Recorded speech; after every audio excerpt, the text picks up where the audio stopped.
Why is the FBI protecting the greatest pederast, the largest scale pederast in human history? Simple, because of who's on that list. Put on your big boy pants and let us know who the pedophiles are. We have an election coming up, and we need to adjudicate this matter at the polls. God knows the FBI and DOJ aren't going to do anything. That Jeffrey Epstein story is a big deal. Please do not let that story go. Keep your eye on this. Catherine Rumler, we need to keep the heat on this case, folks. There are a lot of people who are knee-deep in the Washington swamp who are not telling you the truth. You said Jeffrey Epstein committed suicide. People don't believe it. Well, I mean, listen, they have a right to their opinion, but as someone who has worked as a public defender, as a prosecutor, who's been in that prison system, who's been in the Metropolitan Detention Center, who's been in segregated housing, you know a suicide when you see one, and that's what that was. He killed himself. You want me to? I've seen the whole file. He killed himself.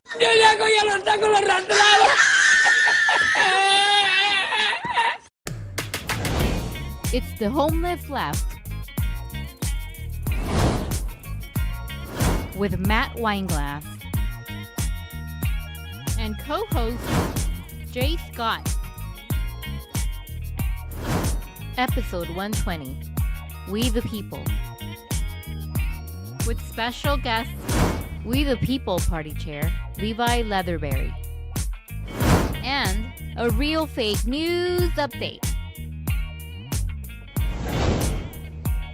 And here's your host, Matt Weinglass.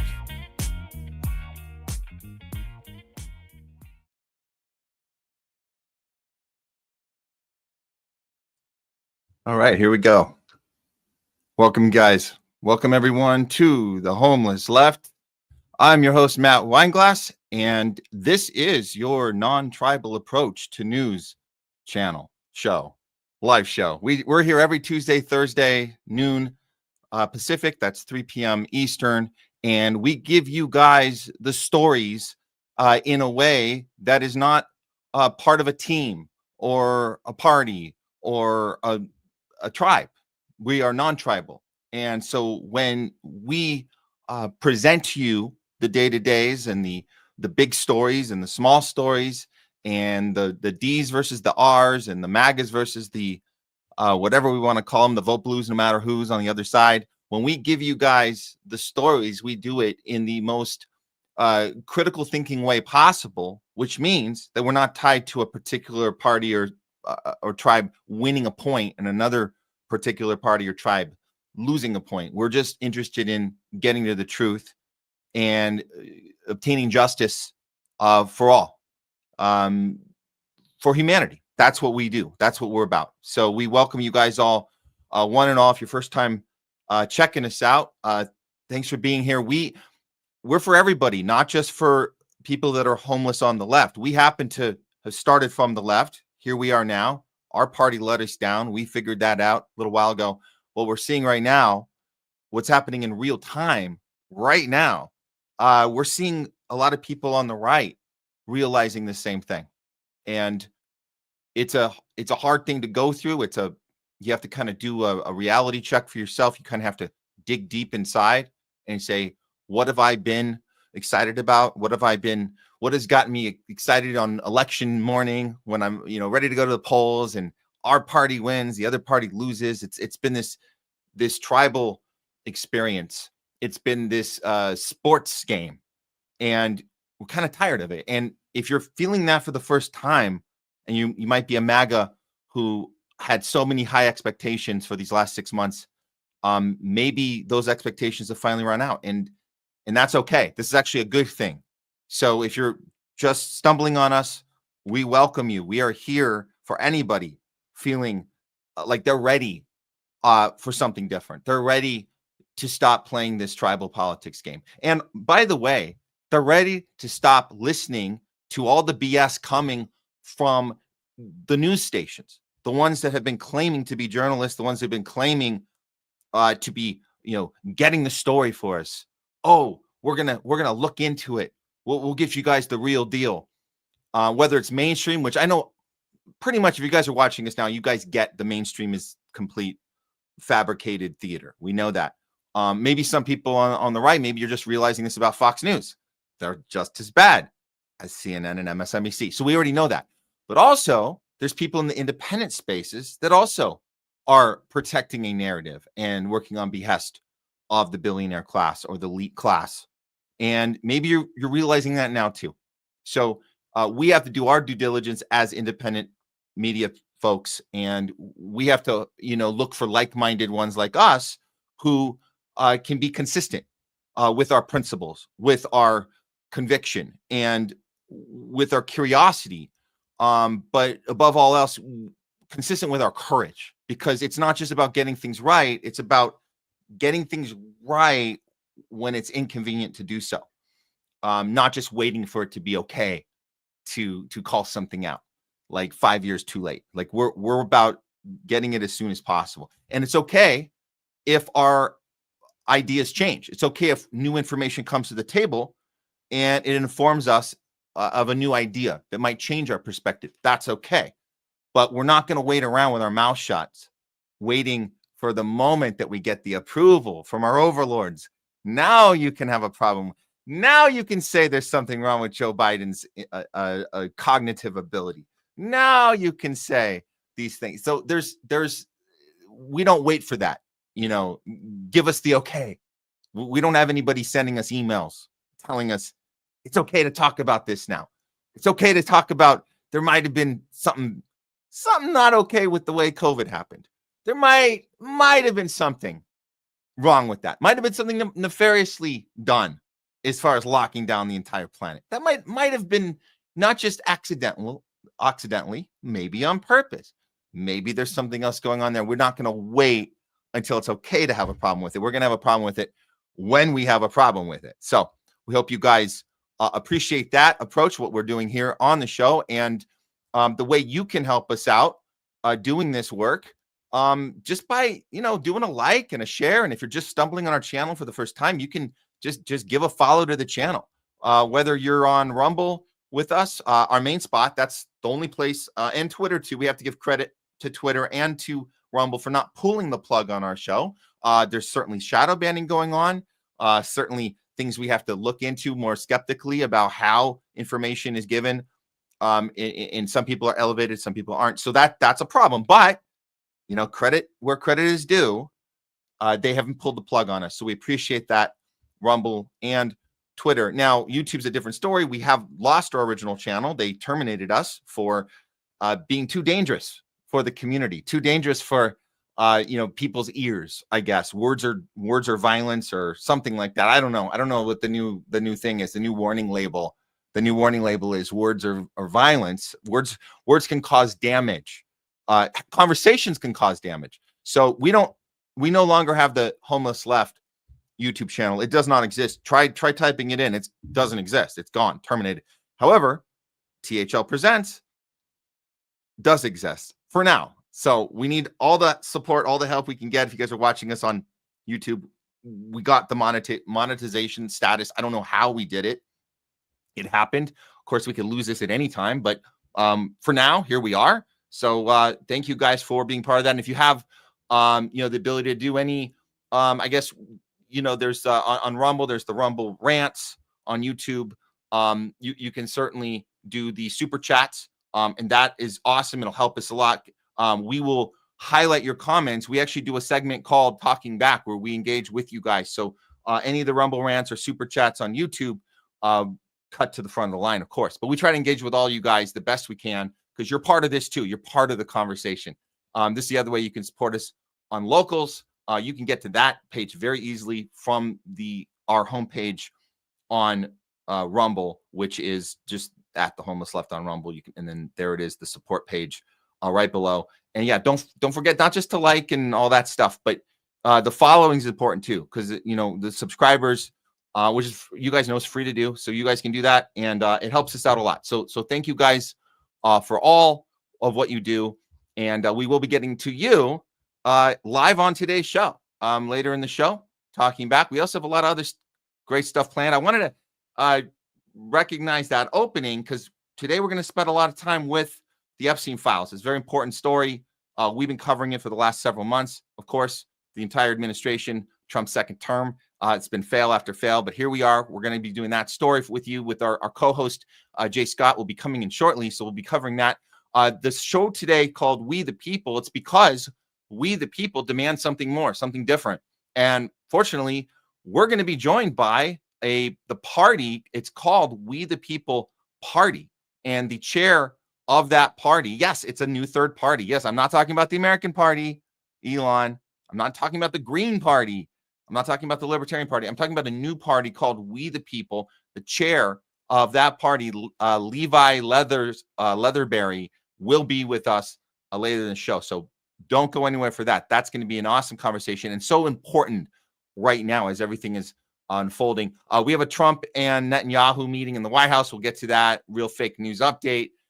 We also have a Tucker interview with Iran's president. So we're going to do a little bit on that.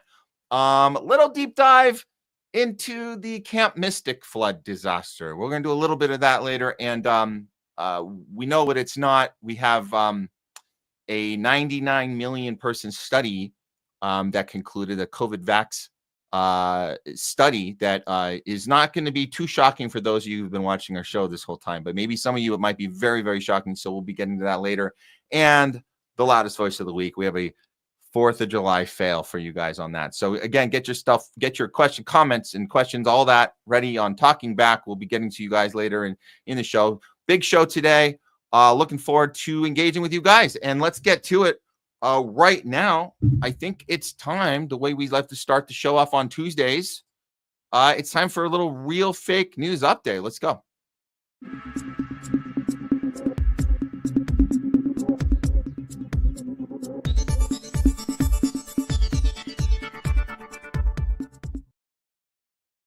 It's your real fake news update, not brought to you by Pfizer. We're going to look at the coverage of Trump, who hosted Benjamin Netanyahu once again in the White House. Yes, that's right. Our VIP guest, Netanyahu, flying in, always gets the red carpet treatment, literally. And why don't we go right to ABC and see how they're covering this story? Spoiler alert, they're not covering it very well at all. But here we go. Israeli official is indicating negotiations for a ceasefire in Gaza could go into effect next week. Indirect talks between Israel and Hamas are happening for a second day in Qatar, but there are still some sticking points, like whether the war will resume after the 60-day truce. ABC News chief international correspondent James Longman has the latest. Hi, James. Hi, Dan. Yeah, we're still waiting for news out of Doha. The ceasefire negotiations ongoing between Hamas and Israel. These are indirect talks ongoing. But an Israeli official has spoken to ABC News quite bullish about the process so far, saying they're 80 to 90% of the way there. And we're hearing now that Steve Witkoff, who's the U.S. Special Envoy to the Middle East, he's on his way to Doha. For him to be appearing at this stage would suggest perhaps that they're quite a long way through the process. Someone at his level perhaps wouldn't be there for the earlier conversation. So we'll see.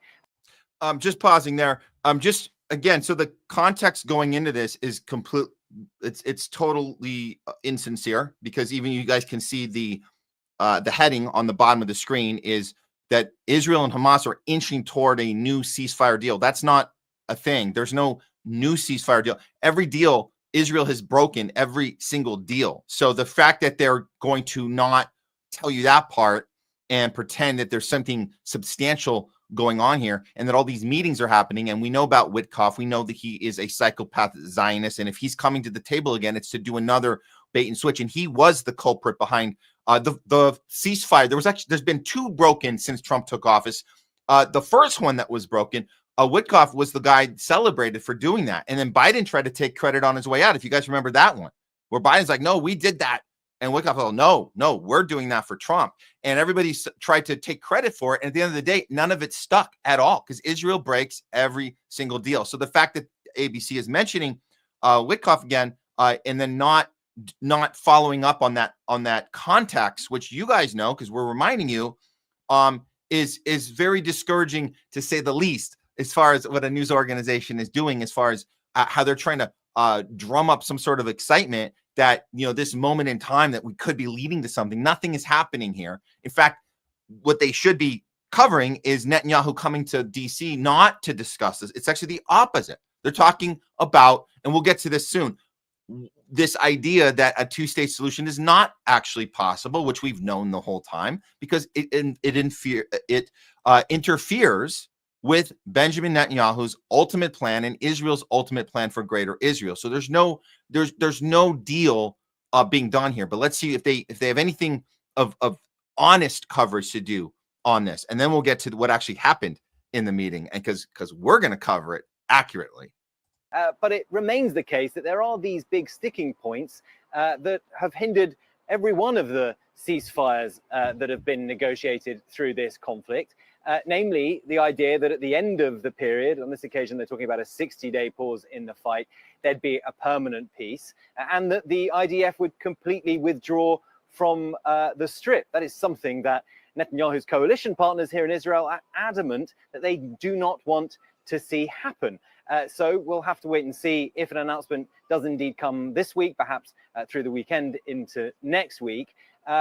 Relatedly, though, another headline which is hitting at the moment is from the Israeli defense minister here, Israel Katz, who has once again raised the possibility of forcibly displacing Palestinians in Gaza. He's talking.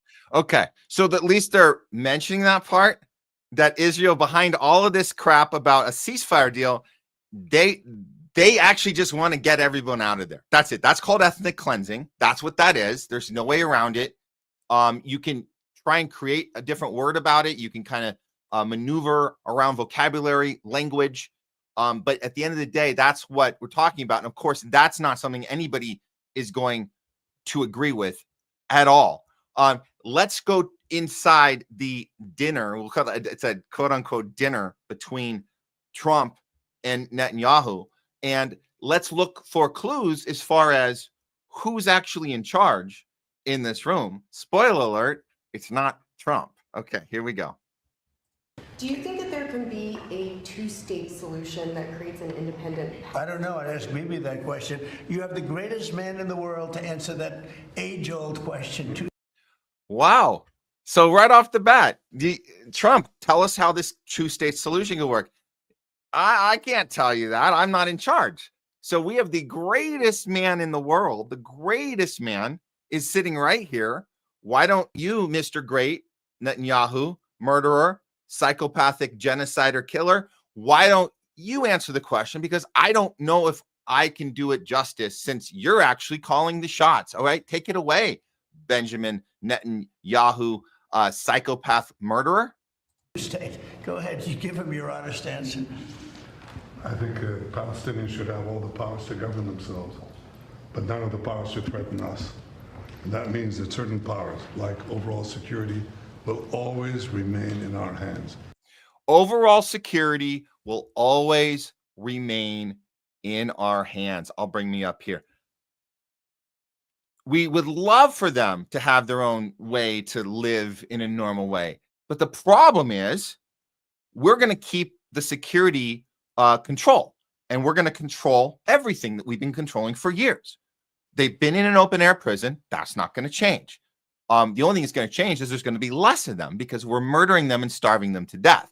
How are we starving them to death besides blowing the crap out of them? Well, we're also in charge of the electricity. We're also in charge of any sort of distribution of day-to-day supplies. We've been like that the whole way. This isn't just starting on October 8th. This is how it's always been for years and years. And the people, the average age of a Palestinian is in their 20s as far as the majority of people that live there. In other words, they weren't even around when this election of Hamas happened, which is their fault. They elected Hamas and they get what you get, right? Well, they weren't even alive, let alone old enough to vote at the time. But that's another story. In this case, what he is saying, what Netanyahu is saying is, no, there is no two-state solution, period.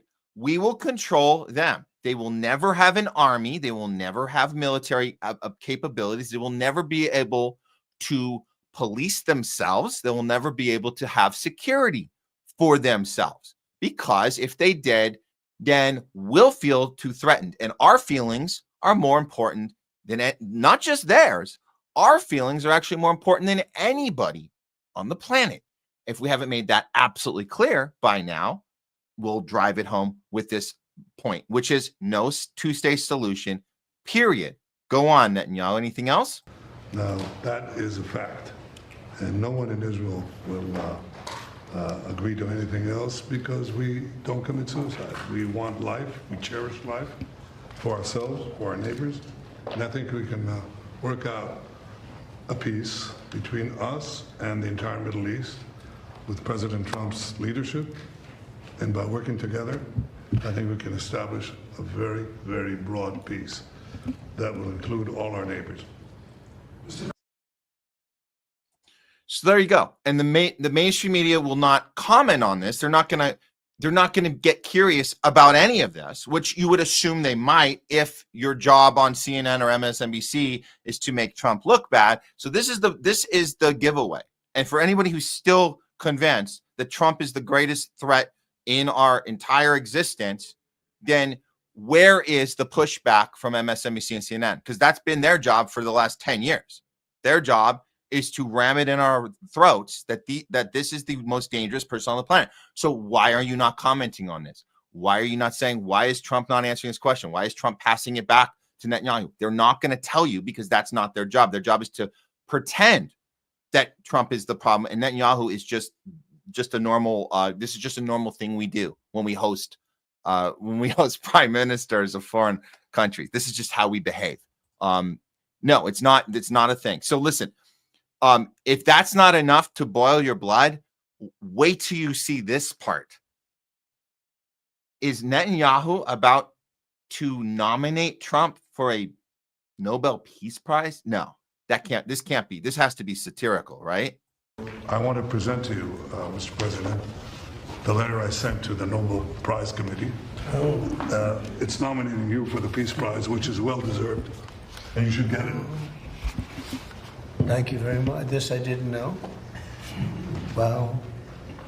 Thank you very much.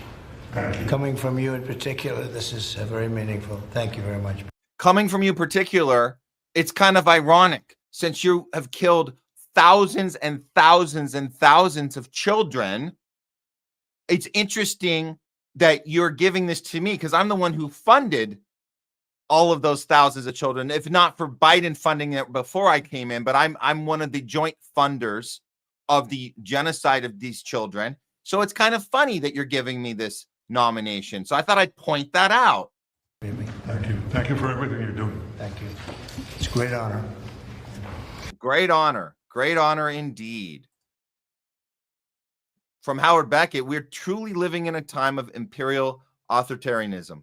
I want a wanted war criminal who has murdered 20,000 children in Gaza presents a letter to a man who gave him the weapons for genocide. Nominating Trump for the Nobel Peace Prize is sickening. From Saeed Mohammed Marandi, Trump and Netanyahu burned more Palestinian children alive last night. Really? Yeah, really. I sincerely hope Trump gets the Nobel Peace Prize. It'll wake up the few people still asleep who foolishly think the West is civilized. And here's a shot of those children burning alive last night. Here you go.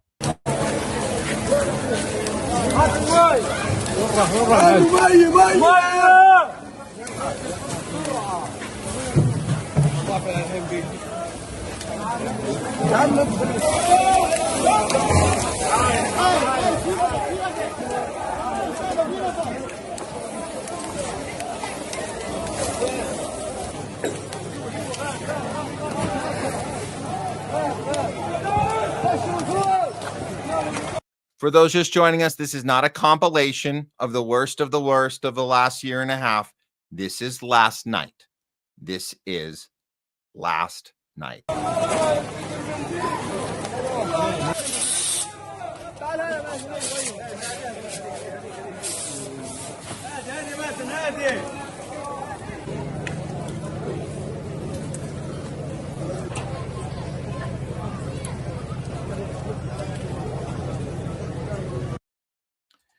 There you go.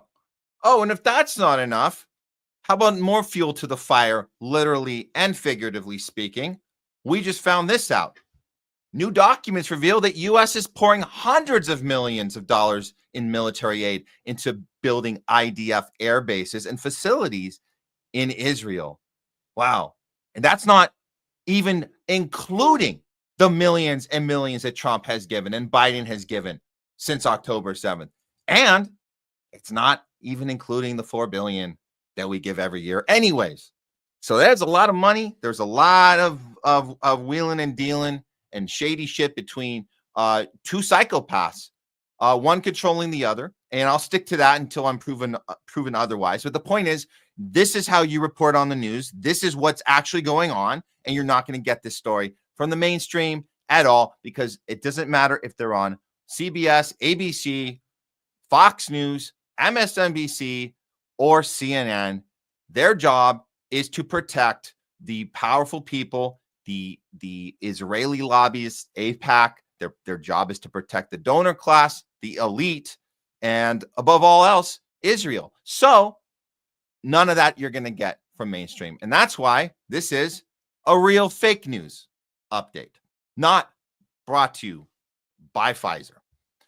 Okay, guys, we are moving ahead quickly here. I'm ready to bring in, let's go ahead and bring in our co-host for today. You know him, you love him. Please welcome back to the show, Jay Scott. What's going on, Matt? Happy Tuesday, man. How you doing? Good, man. Good to have you here. It's a pretty crazy last few days, crazy weekend. I'm glad we got through it alive. I know we were talking about all those false flag operations. So good news is we're all still here. But that doesn't mean we're in the clear by any means, right? Yep. I think the strategies that, they were discussing inside that document are all like ideas that are rolling around inside their head. So just because they didn't do it this past weekend, it doesn't mean that they're not saving that card to play at a later point in time. And, with how low we're running on weapon supplies right now, I think there's a chance they may want to motivate the American people to get back into war mode. So, we definitely got to stay on the lookout. Absolutely. So this is all new development. We're going to get in. Let's do the Epstein story first. I don't know if we have time. Maybe after we have our interview, we can go back to, I don't know if you have time, we can circle back to Tucker, but I think the Epstein one is very important right now. Does that sound, we should do that? Okay. Yeah, I should have some time. Let's do it. Okay, great. So we'll start with Epstein. Okay. Boy, oh boy, here we are, guys. And I hate to say I told you so, but we told you so. The Epstein list ain't coming out. Not only is it not coming out, they're doubling down and telling us that it never existed in the first place. Here's CBS. Their take: Justice Department review finds Jeffrey Epstein had no client list and died by suicide. I'm sorry, I'm laughing. We're both laughing. Justice Department and FBI review of the investigation related to disgraced late financier Jeffrey Epstein found that there was no client list or evidence that he blackmailed prominent figures, according to a memo detailing the findings. The review also concluded that Epstein died by suicide while in custody at Manhattan Correctional Facility in August of 2019. Epstein was facing federal sex trafficking charges, and his death was subsequently investigated by the Justice Department's internal watchdog and the FBI. I'm waiting for the part where they say his suicide was unrelated to the things that he was charged for, because he was actually innocent. So it must have been another reason he killed himself, because anybody who was innocent of all these things probably would have stuck around for that trial. That's my first take on this, but let me finish. Okay, so the Justice Department, FBI, said in their memo that the video footage reviewed by the Bureau and made available to the public confirmed Epstein was locked in his cell and nobody entered the unit where he was housed for the time of his death. Investigators also did not uncover evidence that could predicate any investigation against uncharged third parties, according to the memo. The systematic review revealed no incriminating client list. There was also no credible evidence found that Epstein blackmailed prominent individuals as part of his actions, the Justice Department and FBI said in their 2-page document detailing the conclusions.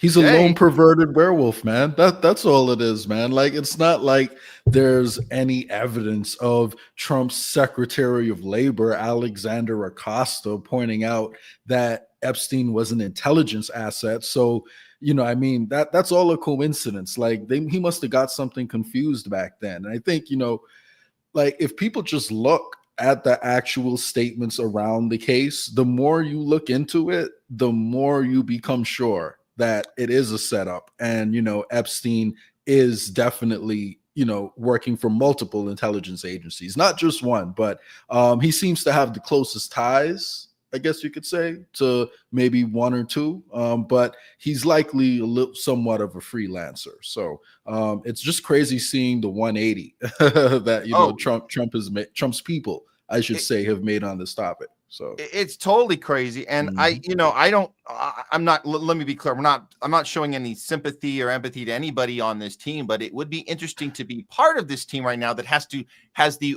horrible job of going out and lying and deflecting right now, because I fully see this. And I don't know, you guys watching right now, you're probably seeing a lot of pushback, rightfully so, more than ever. I think this is one where Trump, and maybe he didn't think this thing through, or the people around him didn't think this through, but the pushback on this is it's not going to be 1 day long or 2 days long. This is going to continue. It's pretty bad. And I wouldn't wish on my worst enemy wanting to be Carolyn Levitt or Pam Bondi or Kash Patel or Dan Bongino right now. But let's hear Carolyn Levitt try to deflect the obvious question that should be given right to her, and only this question until it gets answered. Here we go.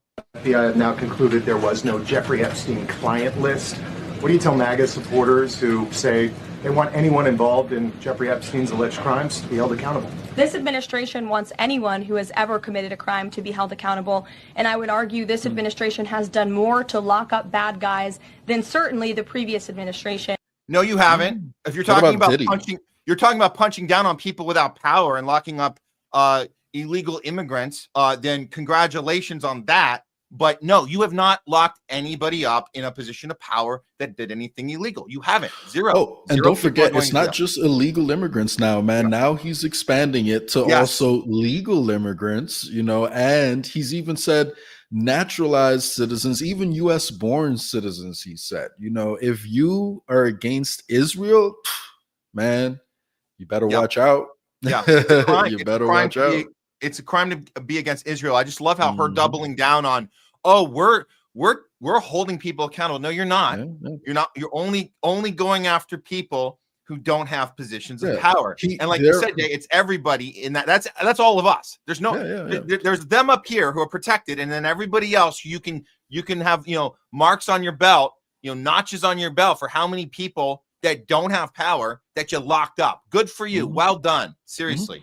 Listen, they went from we will release the Epstein list to we just need more time to sort through all the documents to release the Epstein list to the Epstein list is on my desk right now. I'm about to release it to what Epstein list? Like that's exactly the transition we've gone through over the past few months. And this is honestly one of the core reasons his supporters backed him, because they thought he was going against the deep state. Yet we are seeing his history play out in real time exactly how you thought it would, in my opinion, because go back to Roy Cohn, go back to his purchase of the Plaza Hotel, which was used to throw these blackmail parties, to his purchase of the yacht from Adnan Khashoggi, which was also used to throw blackmail parties.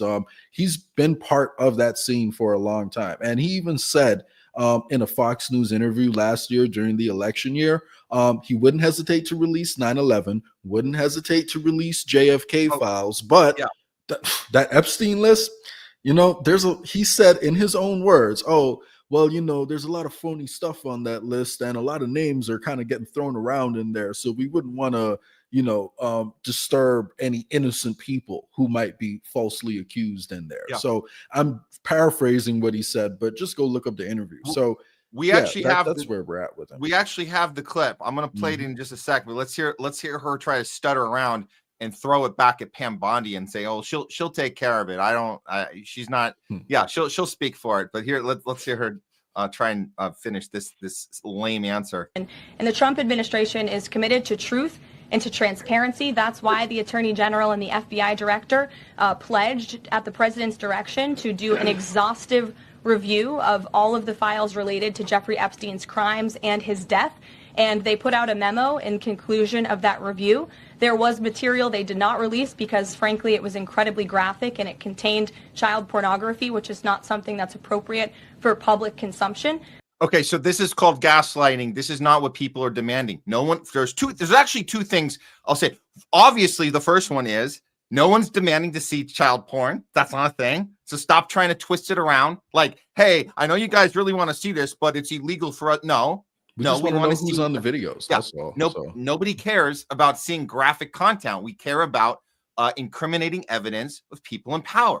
That's what we care about. They know that's what we care about, but this is why you gaslight someone and you maneuver around the thing and you make the argument that's not the right argument, and then you deflect that argument. That's what you do. And I will also double down and say that's why there's such an emphasis on the killing himself versus not killing himself, as if that's some conclusive thing that throws the whole thing away. Because you know there's what? Nothing more to the story. There's nothing more to the story now. Epstein is gone. He offed himself. No need to worry. He was a crazy guy, bad guy, did a lot of bad things himself, but nobody else is involved. And it's the same thing we see from the Democrats. And again, just follow the money and look at his history, and it all makes complete sense. So it's just sad that his supporters, like I saw Alex Jones and the Patrick PDB podcast, I forget, the Patrick David podcast, both of them are saying, oh, Trump is now using the blackmail for good. So yes, they have the files. They're just weaponizing it on our behalf. So now we're at a point in time, Matt, I want you to think about this. We're at the point in time where a big part of MAGA now, not all of MAGA, but a big part of them are now going to justify sexual blackmail if it's for the right reasons, because this is what his biggest influencers online are now starting to run with. So expect to hear more of that Trump is now blackmailing for the good team now. So it's okay. We don't need to see the blackmail. If you trust the leader, it'll all work out. That's what Trump wants us to believe. Yeah, and you sent me this screenshot, this Alex Jones. This is totally insane that he tried this BS. It's not, I don't think it's sustainable. It might buy you a little time, but putting something out like this, and I liked how the person who shared this says it took them about 24 hours, but they finally found their spin. And this is what you call, Jay, you call this 10. We're now up to 10D chess, I believe. The counter is at 10D chess. And Just here's Alex Jones. Here's Alex Jones. Yeah. Matt, Trump. Trump has always cared about the little guy. That's what his whole life is about. So don't believe your eyes. Don't believe the money trails. Don't believe the fact that we're on the exact same path right now that we were on under Barack Obama and Joe Biden and George Bush. Don't worry about any of that. It's chess, man. You just don't get it. Yeah. And here's this stupid idea that there's some blackmail thing going on, like you said, and then here's Judge Joe Brown and Alex Jones saying, yeah, this is, and the operative word is believe. There's no evidence, there's no proof. This is just gossip between MAGAs who still are holding on to hope. So this is not Alex Jones doing news. Once in a while he does news. This is not it. This is just people sitting around trying to hold on to an idea. And nothing against Alex Jones in particular, because he's still actually better than a lot of the mainstream media. Yeah, he has his crazy moments, but he definitely is like, a diehard Trump sycophant to an extent. So which is too bad.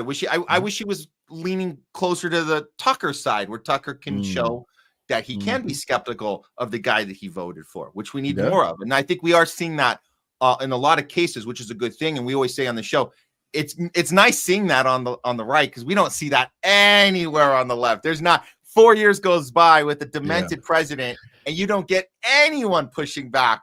If you did dare to push back, you were excommunicated from the party. You already were gone, and that's the only time you were allowed to say anything. So I do, on one hand, I do like to see people who still identify as MAGAs, identify as people supporting it, that are able to say this is wrong right now, not after they get excommunicated. Exactly, and that's why I was careful with my words. And I said there's a chunk of MAGA who is gonna go with this and support it regardless, because to be honest with you, over the past few days I've been on a few different Twitter spaces with some Trump supporters, people who I argued against during the election season. I was telling them that they should be focusing their efforts on a third party. They were saying, no, you know, Trump is the lesser of two evils and we got to vote for him. And a significant number of them actually are pushing back on this. They're pissed off, to be honest with you. And they realize that there is no law, you know, for the powerful in this country, and Trump isn't doing anything to change that. So there is actually a good chunk of MAGA that's moving in the right direction.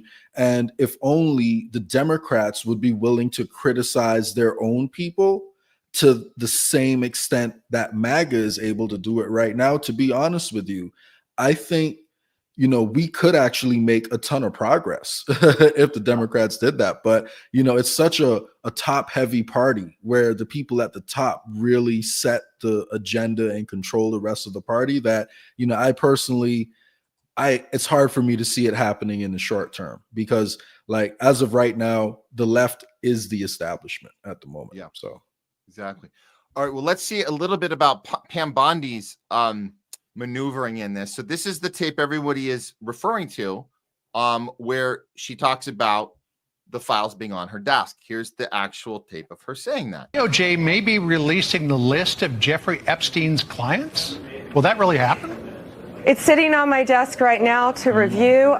That's been a directive by President Trump. I'm reviewing that. I'm reviewing JFK files, MLK files. That's all in the process of being reviewed because that was done at the directive of the president from all of these agencies. So have you seen anything that you said, oh my gosh?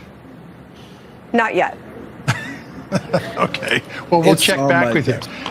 It's on my desk. That's the part they want to focus in on. Matt, when you and I listen to that conversation, they're asking her about the list, not about the collection of files that we all want answers on. Yet now the story is, oh, no. She wasn't talking about the list. She was talking about all of the files that they're supposed to go through when she said it. I mean, it's gaslighting to the extreme.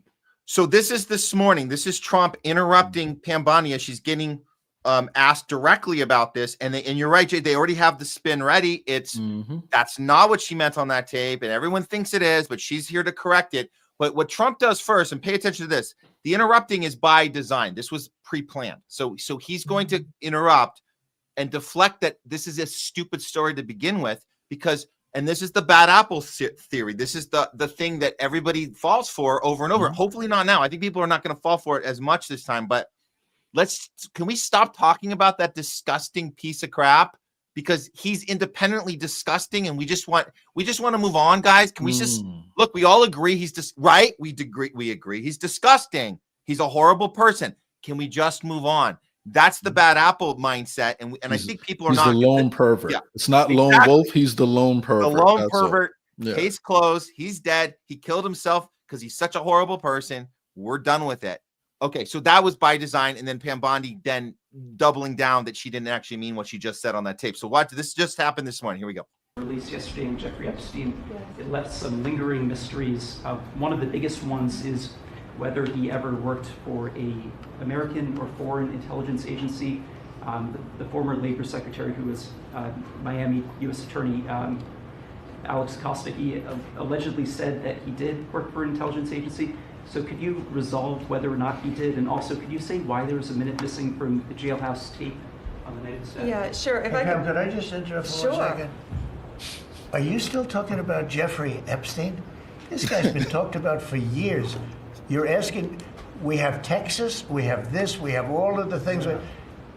And are people still talking about this guy, this creep?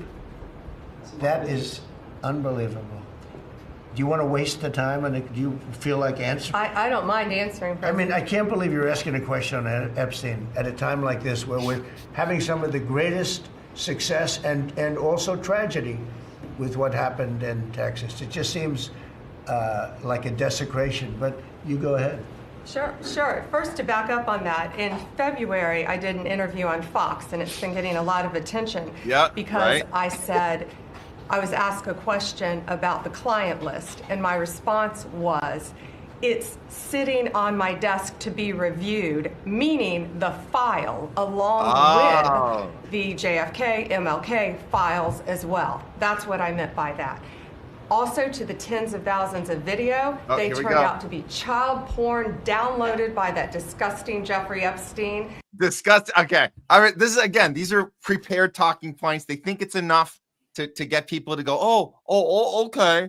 That makes sense. Well, there's another tape. There's another tape of Bondi that got removed for some reason that she's not having to defend. I don't know why no one's asking about this tape, but I personally think this one is much worse. It's no longer available, so you have to get somebody who had grabbed it when you could grab it. Said yesterday that all the Epstein files are missing. Can you confirm the status of them? They still haven't heard from you. No, the FBI, the FBI, they're reviewing, there are tens of thousands of videos of Epstein with children or child porn.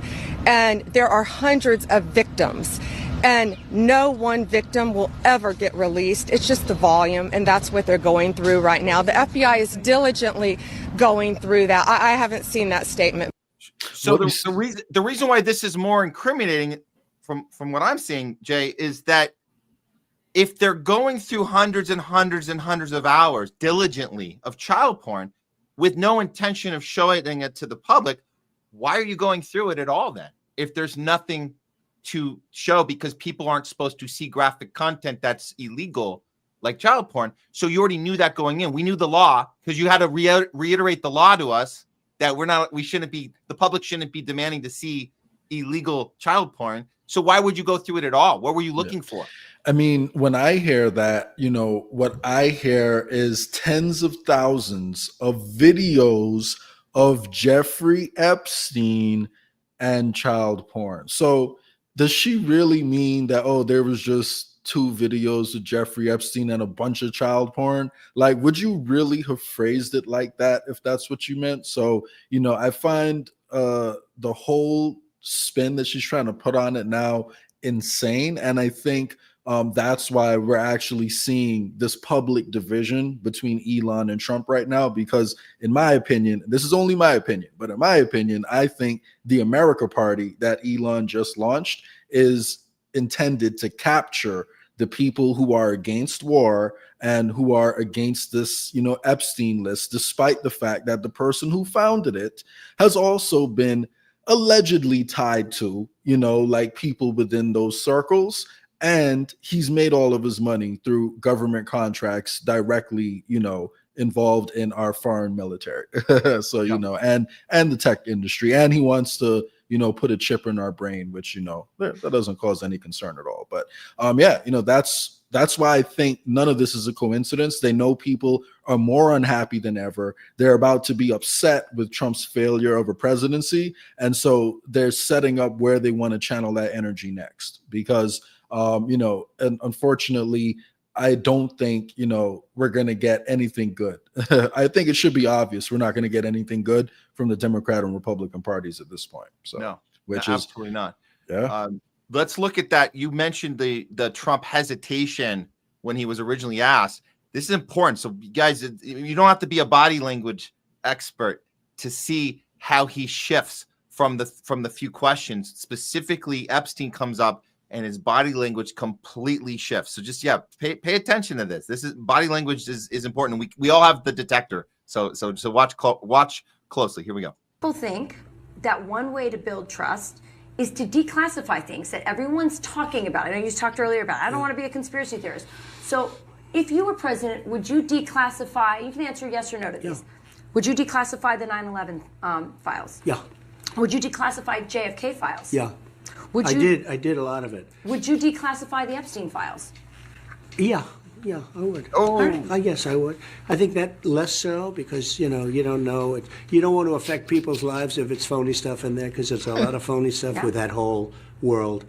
But I think I would, or at least Wouldn't it be great if she just said, so was there no phony stuff in the 2 things I just mentioned, 9/11 and JFK? Was that everything was 100% accurate in there? There's nothing in there that's funny, but he did that. He had a similar answer several times, and whenever he was asked about Epstein, I wish I could find the other clip. I know we have to move into our interview right now, but whenever he was asked about Epstein, he was always like, Well, you know, I don't know. That's a sticky situation right there. So where there's smoke, guys, there's fire. I'm seeing a whole lot of smoke, you know, like coming from those two. Just my opinion. So, and I want to double down on this because this part's our viewers know this. They understand that this is bigger than Trump is protecting himself because he's on the list.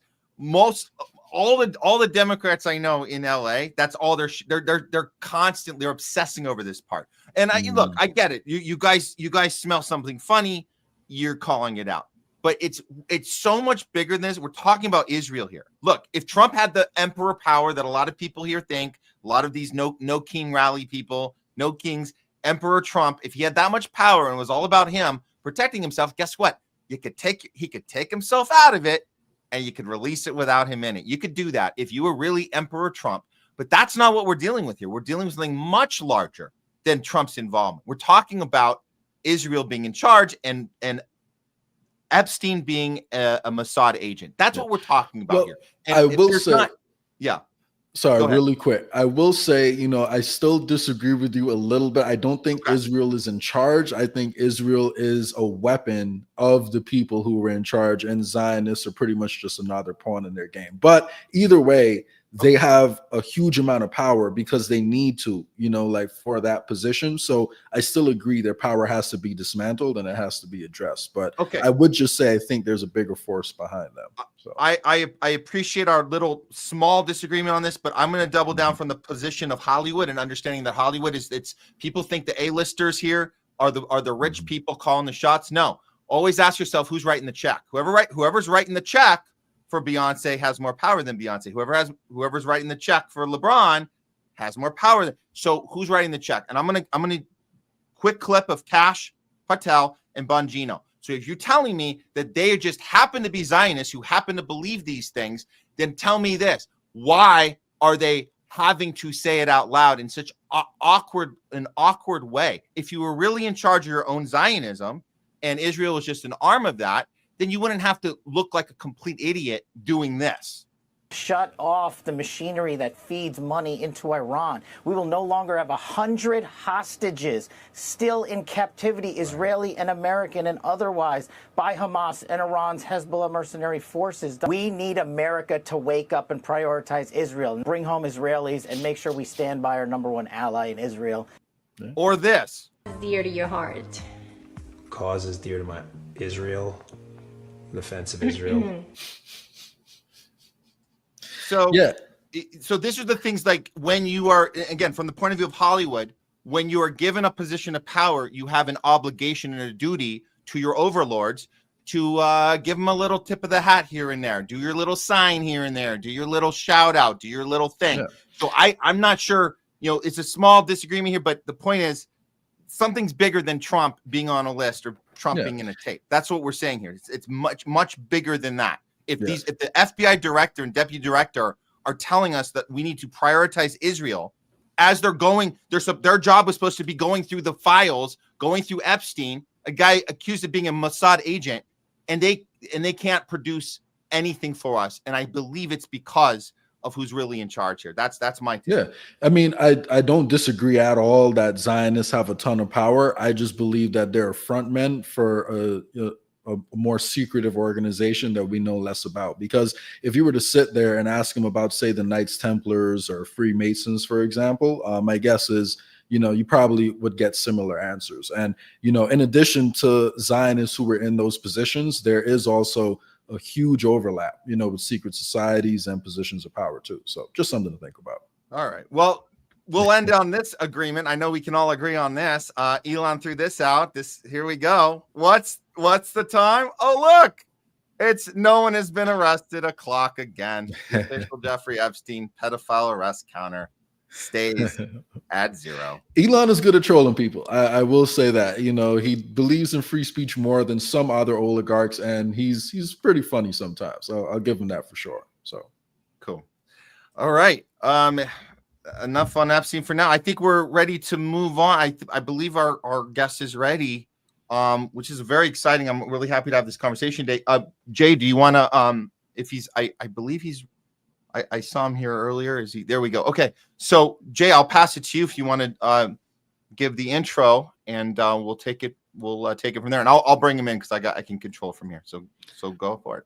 Perfect. Thank you. So our next guest is going to be Levi Leatherberry, and he is the national chair of the We the People Party, which was originally founded during Kennedy's campaign, but has since, separated, not by, our choice, but, we've been in two separate directions for now, even though we believe in some of those Maha principles. And Levi is the national chair who has taken it upon himself to try to help get everyone organized who is still left over in We the People Party to make a push for a decentralized party that wants to unite the right and the left around an anti-war, anti-corruption message, and encourage a decentralized movement to kind of challenge the establishment, because the more we put our eggs in single baskets, the greater our single point of weaknesses, or the greater our points of weaknesses will be. So it's a decentralized party that prioritizes giving power, to the people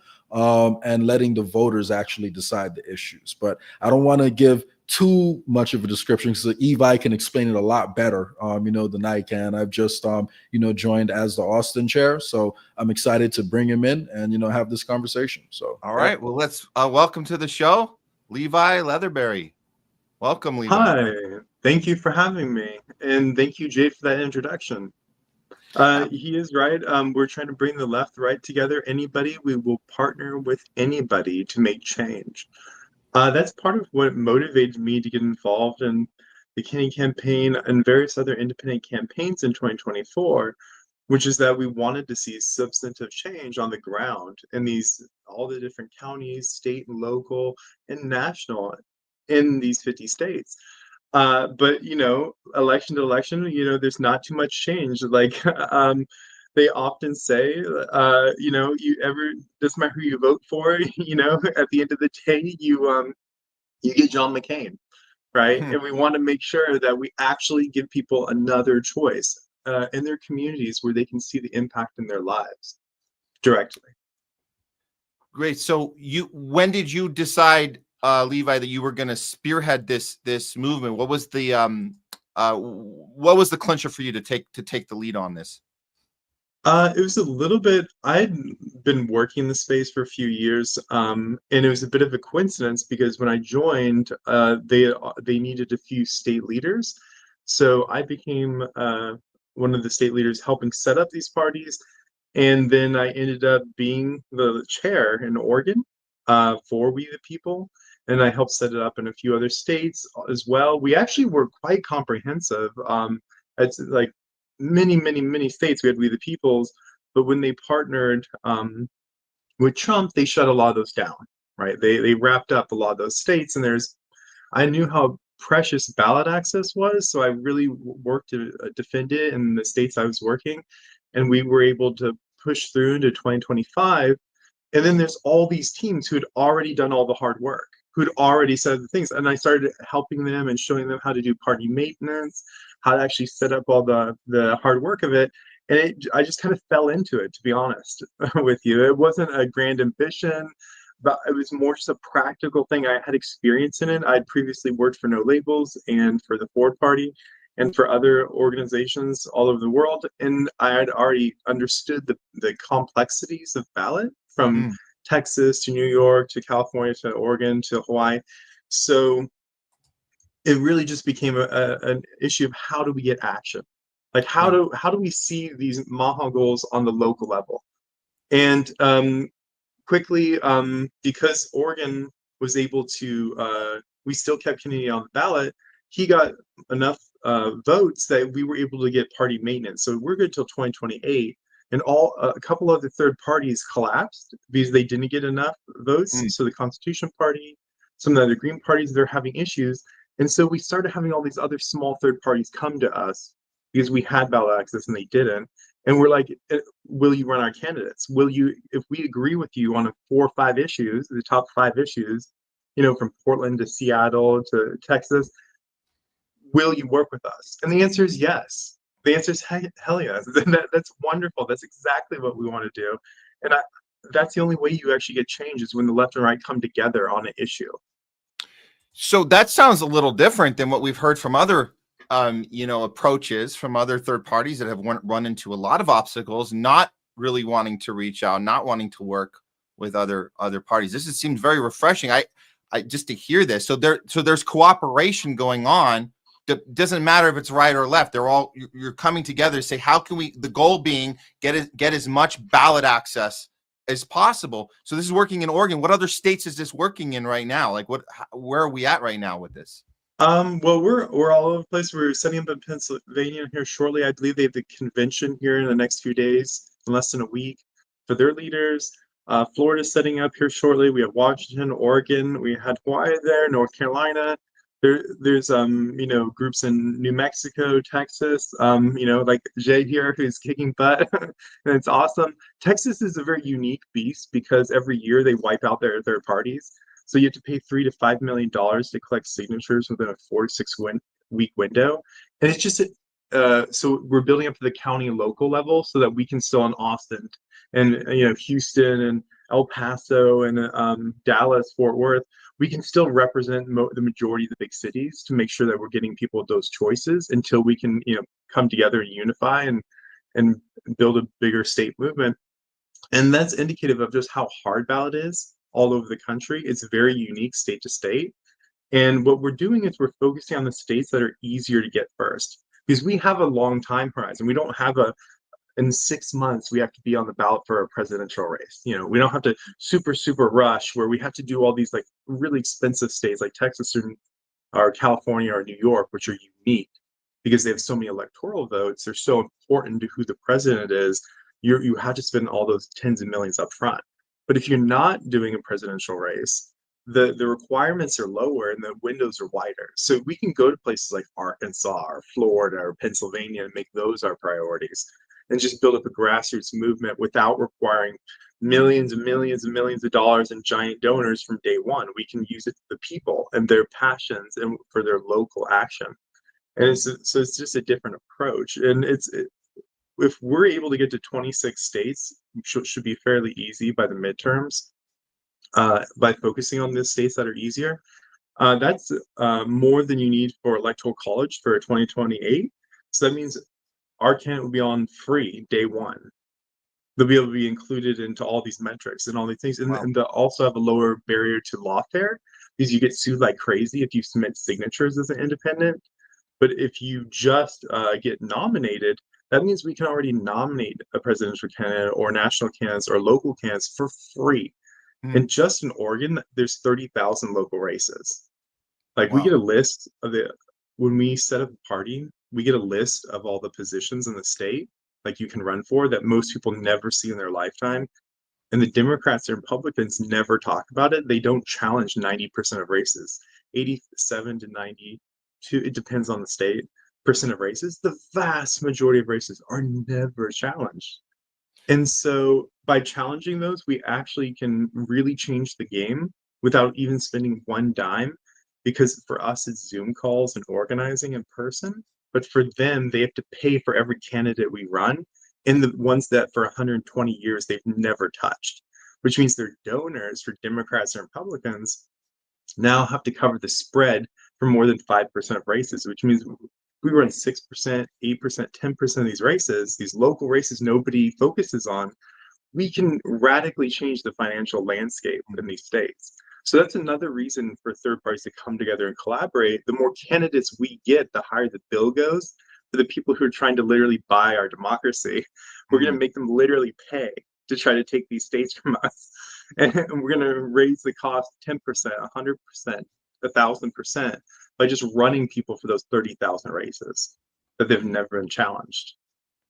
So, Levi, going back to the other examples of the ones that have, I would say, more than just failed or let us down, it seems like they were making decisions, and I'll name some. I'll name some names. Jill Stein with the Green Party. Like we were just so like frustrated that she wouldn't open up the doors to more people. There was this very, like, you had to check boxes to even get in the door. We were out at the DNC, a lot of protesting against the DNC that obviously we didn't see covered on the mainstream, but we were there seeing that the Democratic Party itself was trying to be held accountable for becoming a right-wing neocon neo-lib party. And, you know, people wanted to show up and say, let's rally a third party. And it didn't seem like everybody was welcome. You'd show into the door and be like, oh, you have to check this box for LGBTQ plus, you have to check this box. They didn't want to talk about things that maybe frustrated Republicans wanted to come into the room, and they didn't come in. And it made us think, are they even wanting to expand, or are they just existing in this space that's going to be the same old cycle every 4 years and not actually get us anywhere? Did you notice that happening? Are you at the point where we are? We're very skeptical that they're not even trying in these other parties, that the libertarian Chase Oliver wasn't even trying. It seems like more of a distraction. Are you seeing that as like almost intentional like we do? And if so, how are you going to distinguish yourself like vocally and say, hey, we're actually trying to get to a destination that isn't just distracting people from a real third party movement? Yeah, so I've been frustrated by that as well personally. I ran as a candidate just to get the experience. I wanted to know what it was like to actually be in these parties. And I got a lot of pressure from in these parties. I did organized fusion voting, so you can run for multiple parties, right, under the same name. So I did independent libertarian. That was very interesting. And you get to see the dynamics as a candidate. You get to see the dynamics. I also set up a bunch of electoral colleges in like 30 plus states. And I actually did the parties. I wrote the bylaws and stuff for a lot of different parties. And behind the scenes, there's an incentive structure. It's all very centralized. So what people don't know in America is that primaries don't technically exist, right? They can be hand selected. The Supreme Court ruled after, you know, when Bernie Sanders, like you're kind of referring to, when Bernie Sanders got more votes, so then they picked Hillary. That went to the Supreme Court, or not this. There was a state Supreme Court that ruled on that too. Anyways, basically it's legal because they're companies, right? So parties are companies. They can hand select leaders from school board to, you know, your water board, to your utility board, state senator, governor, everything. And it's usually 3 to 5 people at the state level. And to get quorum in a state, you just have to, you can legally usually bribe 3 to 5 people. So like 3 people and you get the whole state, and you can handpick everybody. So it's really hard to have a coalition where you have dissenting voices and different opinions when you have 3 people for year after year after year who aren't even elected, because once they're in, they can change the bylaws so it's for life, which we sometimes take advantage of that for anti-corruption reasons.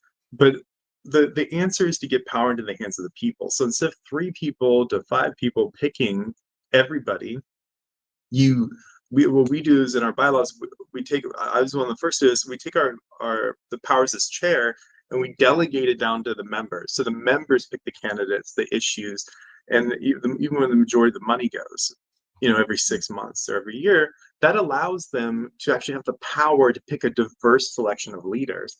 And it's very hard to bribe 1,000 people voting on a mayoral candidate than 2 or 3, right, to get quorum. So that you're the 3 of the 5, so then you have majority vote. So basically, by allowing our members to vote, we also take advantage of federal laws which protect people from in elections spending money to change a vote. Like if you try to spend dollars to change that vote, it's illegal. But if you give it to the leaders, it's legal. So you just bribe 3 people, that's legal, and you control everything. So it's so much easier when things are centralized. So the libertarians, the Greens, all these people you've talked to before have a long history getting sued for collaborating with the 2 major parties. And if you look at their list of candidates, and this is true for working candidates, all of them, they'll almost always be all the incumbents. So it'd be John Smith against John Smith, Sarah against Sarah. Like the person running against them in the third party is the incumbent for the last 30 years. So like they give the illusion of like alternative choices, or this is more independent. They like rebrand the major 2-party candidates, and and they get paid for that, right? And so they give a donation, and then, you know, a sufficient donation, and then the 3 people pick them. And so it's all pretty much rigged in a lot of ways. So that's why a lot of people are frustrated, because the people on the ground are great. Like they're working hard, they're knocking doors, they're passionate, they care about the issues. They're doing everything right, but then they're getting sold out by like 2 people they can't see and they never met. So you can't make change and then be so top down. You have to be bottom up. And that's why we never see the change. It's the bylaws and these parties do not reflect their principles. So they're very, if you speak to many libertarian candidates, for example, the Libertarian Party often in experience is not very libertarian, right? Because if you're not one of those 2 or 3 people, you can't affect the issues or who people are. You have like no power. So it incentivizes factions. Because if you get a no, the only way for you to get a yes is to get that guy out. So you have to all organize to try to coup each other. So third parties are filled with people just cooing each other nonstop. Because if they're not those 2 or 3 people, they really don't have any say effectually. And so that's why also decentralizing discourages factions fighting. Like you'd have like a chase or like different, like these are these different strong different factions because the people at the top are not doing the picking. So if you get a new person in, it doesn't affect who the candidates are because the members are picking them, right? So it doesn't, there's no like benefit to cooing people. So I feel like that's another way, that's the second way where we could minimize these issues. Yeah, that makes a lot of sense. And then it makes this a little slightly more honest of a process. When you talk about the primary process, which you're right, most people have no idea. These are just businesses that get to do whatever they want. And that's why the Democratic Party, nobody went to jail for just stealing it from Bernie in 2016. It was, we're allowed to do that. We can do whatever we want. Oh, okay. Yeah.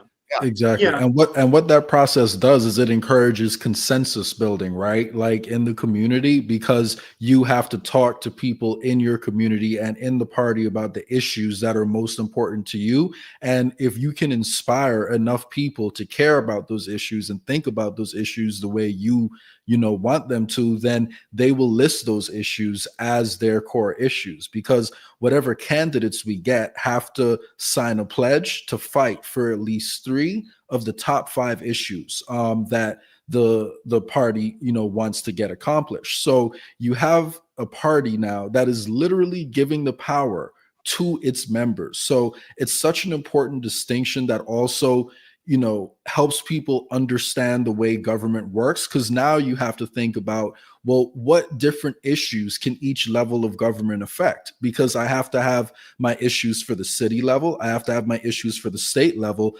for the national, federal level, whatever it is. So it's a really good process that encourages literally a brand new way to approach politics, and that's one of the reasons I'm so excited about it. And we haven't even gotten to the the anti-corruption part too. So if I could actually follow up on that, Levi, can you explain a little bit more about how candidates who win like for or win seats are going to change the game and are going to encourage another level of transparency that citizens aren't used to right now? Can you talk a little bit about that? Yeah, absolutely. That's a great thing to focus on, because I don't think Americans is as much as we have great instincts as voters that we know when things don't mesh with our values. We know when people are going the opposite of what they promised on the campaign trail. Like people are experiencing right now with the Trump administration, where they're like, this is not what I voted for, or and they feel like no matter who they vote for, it's for war, or it's for more expensive housing, or pharmaceuticals cost more, medicine the prices don't go down, even though we keep voting for people who promise the prices go down. And people are like, so why does this keep happening? They feel like it's just lobbyists in DC, but it's actually the party itself. Right. So if you're like a good libertarian or green as a third party, or a Republican or a Democrat who actually makes change, right? Like say, for example, you focus on big pharma or like lowering drug costs. If you actually start to make progress towards that, well, guess who loses money? The pharmaceutical lobbyists, who then put pressure on your party through their donations. And then their party goes, that guy's costing us tons of money. And then they take you out of the primary. Right. So they pull you out of the primary. So if you try to solve any problem on any category, you end up running against the money. You cost your party money. If you fix affordable housing, you cost all the developers who are the donors to your party. If you do pharmaceuticals, you do that. If you do war, then you cost the defense contractors, who then you get a call and then they pressure you out of the party. And if you say no, they redistrict you. This happened to somebody I was talking to a couple of weeks ago, or but last year they were a Democrat. They said no to how they thought something was unethical, and they redrew the district to make it Republican, just to punish this guy. Like the Democrats were in control of that redesign process, and they hurt their own party just to get back at this guy for trying to do the right thing. And so anti-corruption is core to actually making change. So it's not the most important issue in America. There's a lot of really important issues. It's the first issue you have to solve if you want to get results. So it doesn't matter what you care about or are passionate about. You have to care about anti-corruption because that's the primary issue. Because the regulators, the Democrats and Republicans for the last 120 plus years, they are the ones who got a piece of the action for every field. Like when they were building roads, when they were building cars, they got a piece. When they were building infrastructure, hospitals, they got a piece. They're older than cars. Like the parties are older than automobiles. So like they of course got a piece of every level, from the oil fields all the way down to the local factory. They get a piece. And so you can actually reverse that in local and state elections by running candidates who agree to the top 5. You know, we're like, what are the 5 issues you guys care about? Okay, I'll do at least 3 of those. And then the second thing I'll do is I'll make sure I take that money from whatever agency or organization or government organization and invest in the state. So California invests in California, Texas invests in Texas, and we don't get these multinational contractors who've been getting VIGs to build the road. So like in rural Oregon, it costs 8 times more money to build a road than in downtown Paris, who have the biggest unions in the world.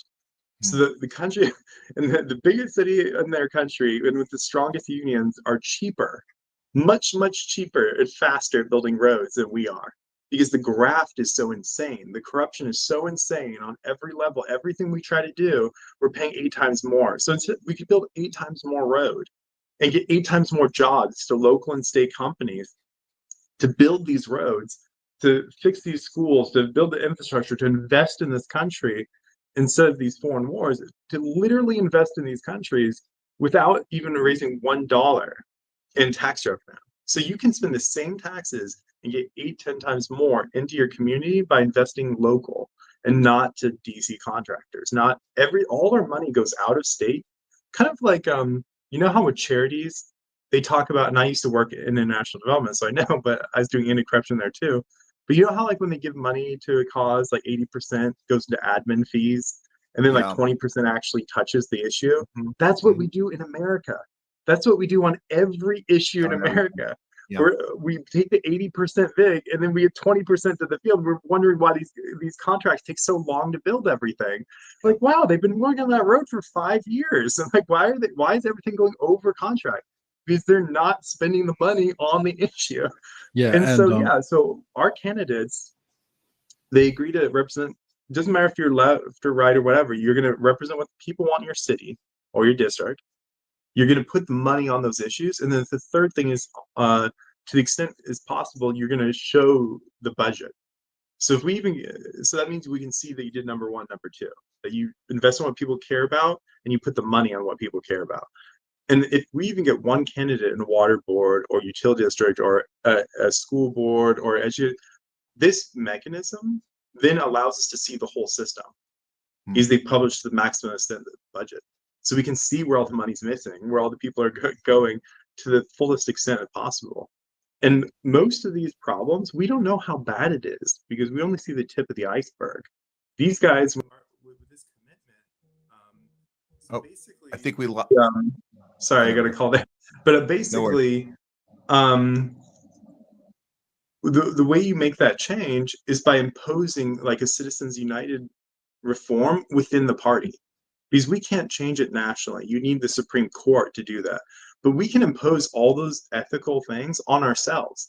So that when somebody goes to the ballot box, they go, we have a candidate who's fighting these problems, who's fighting this corruption, who's committed to not having a lobbyist pick every issue for them, and actually will deliver the money to our communities. So it'll be a fountain of wealth that no politician has done before, because all of them, despite their issues, the money goes to the same people who build the roads every year. It's you know how we talk about the deep state in DC? It's state and local too. We have the same guy building the roads for 100 years, the same family, the same one doing it, in California, the same guy in Texas who builds all the roads. It's just one billionaire who gets all the contracts instead of like 100 local companies. And so that's how you make change. You have to change the money if you want to change the game. Yeah, and really quick, just to add on that, once we publish the budgets, we'll be able to see, or at least get a better idea about how that corruption actually works. Because, if we see that 85% of the money dedicated to a government contract is going towards admin fees, you can bet that a chunk of that 85% is going back to those three politicians who picked the candidate. So this sounds pretty not just important, but you've worked this out to a point where people will be drawn into the party because they know that they can represent, having their name on the ballot as the people's party. We the people party will correlate with, we are for transparency, we are for the money going to the actual thing, and that should be contagious. That should pick up some momentum. On paper, that looks great. One thing came in my head when you guys were both talking about this is I was thinking about the promises we heard recently from Elon before he went off. I actually want to ask you about the American Party, which he just started apparently. But before that, this whole thing with Doge, we're going to get transparency. We're going to see where all the money's going. It's going to go back to people. Obviously very discouraging to see all the talk but no action, because we know, and I don't think we were holding our breath on it, but I know a lot of people were. They voted for that. They go, wow, Elon has this plan of total transparency. That's what Doge was supposed to be. And people were even talking about money back in our pockets. That's what people were sharing, all this stuff. We were seeing this, oh, how many per family? What are we going to get? Because all this wasted money, we're going to see everything. No, we didn't see anything. All we saw was taking it here, moving it over somewhere else. So how can we assure people who've already been kind of missiled with that and feeling like they're probably more skeptical than ever if someone else comes along and says, hey, we got a plan to be 100% transparent on where the money's actually going, and they go, oh yeah, we saw that before, we're not buying it. What do you say to those people who are looking to have something like this? Yeah, well, it's hard to make change when you're paid by the king, right? So when all your money comes from the person you're trying to make change, it's hard to do that. Like the Department of Defense, for example, if they'd crossed the Potomac and actually made cuts to DoD instantly overnight, first of all, the American Party would do phenomenally well if that was the case, right? Because then there'd be recent example of them walking the talk. And right, but it's the opposite. Anybody in DC, the second they realized he was not going to touch the DoD, and then they would use continuing resolutions to refund everything they were cutting. So like this is obvious, like 4 weeks into people following it, that they were just refunding. They were making a list of all their cuts, and then they just repaid them all on the back end when people weren't looking. And that's like a very standard procedure in politics. Is you make, like a proposal, we'll make this big change, and then you pull the bill on the back end, like after the news articles went out. It's a very old tactic. I would say that putting our faith into billionaires that are benevolent to make change in the country is just not a great strategy long term, because they're spread out. They have like they have industries all over their hands in it. So all they have to do is tweak a little bit over on the EVs, and that affects your policies over here. You know what I'm saying? Like it's too easy to leverage their extended financial networks when it's in the citizens' hands and it's decentralized. It's not us making that decision. They're selecting the people, and then if they don't do what they say, the people vote them out. So we have a removal mechanism that is not available to Democrats or Republicans. Oh, wow. They can get in trouble for violating their promises. Like there's no mechanism.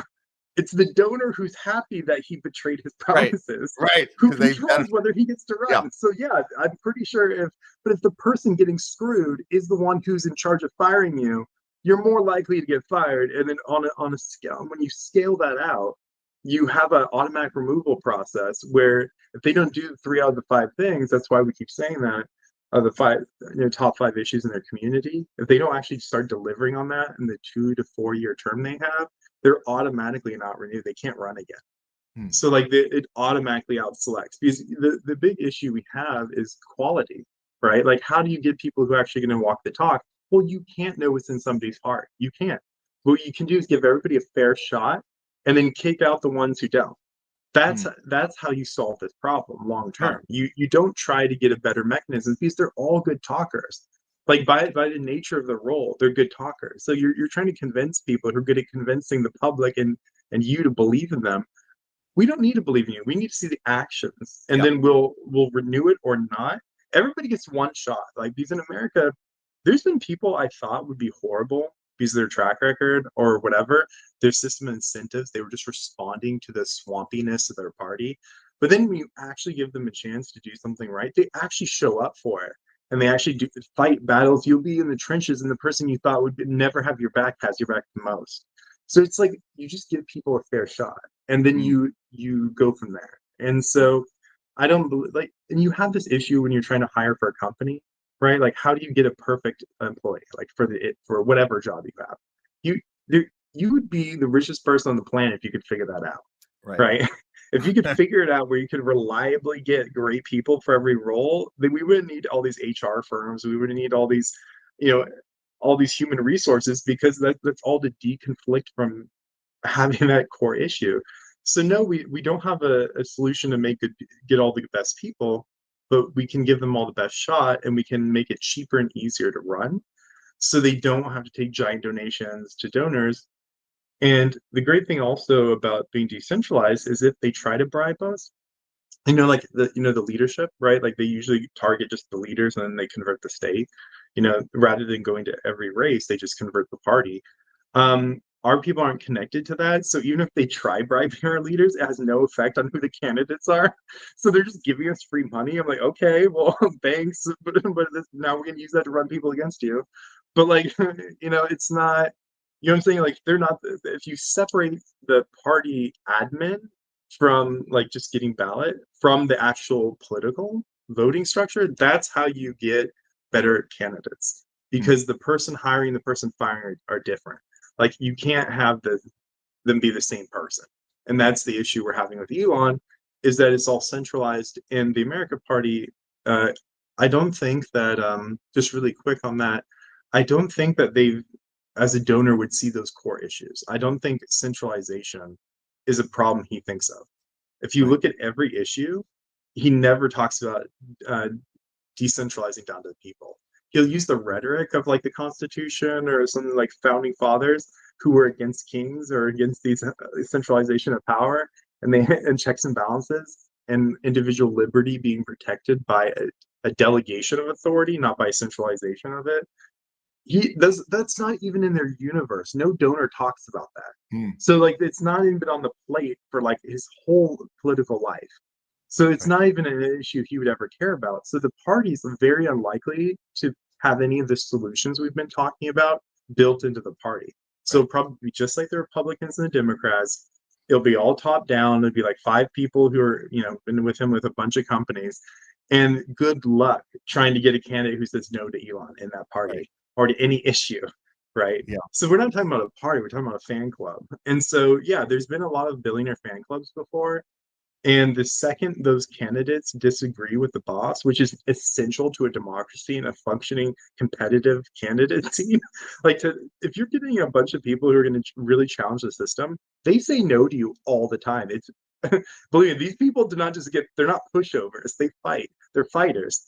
They'll fight you too, when they're going to get out the door. And if you don't let them give you pushback and on the ideas and on the issues, you're never going to have good people. So I don't see how they're going to change the quality of candidates or the money structures, because you can still bribe their leaders in every 50 state.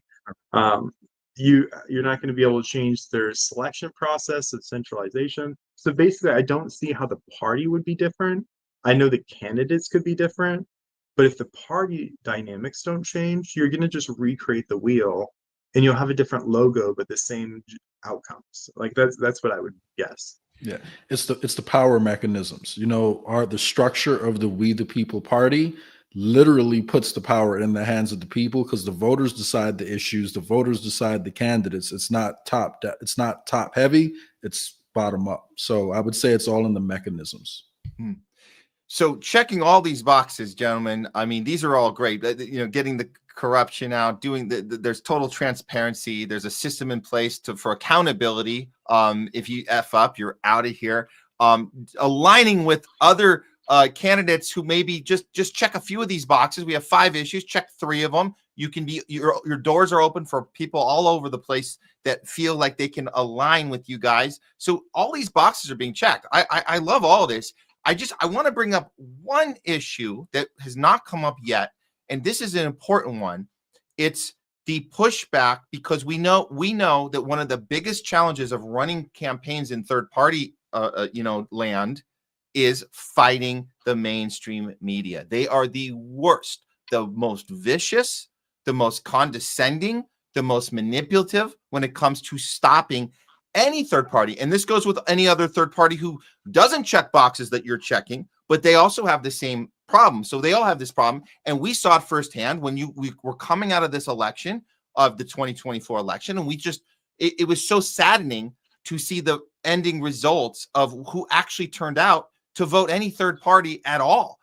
You had this Kamala versus Trump situation where so many people were just done with the two-party system. And yet these were the results we saw on election day. This is, if you guys, so people don't know how bad it was. Look at Jill Stein, the number 3 selection, the top leading third party candidate gets 0.4%.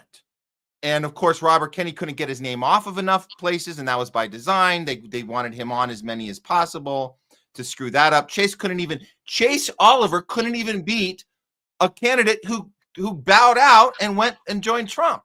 He couldn't even do that. So here we are, as discouraged as ever. And now, and I'm gonna play this clip, and I want you guys to respond to this. This is Elon's party, who we are very skeptical of. He just started it, the American Party, and apparently he's already at 4%, a full 3.6 more than Jill Stein did in her entire run, as far as opinion goes, popular or voters' choice. And listen to the smear campaign they're doing on him right out of the gate, where we would be going, wow, 4% is very good for someone who just started. But just this smear campaign is waiting for anybody who is building up steam. Check this out.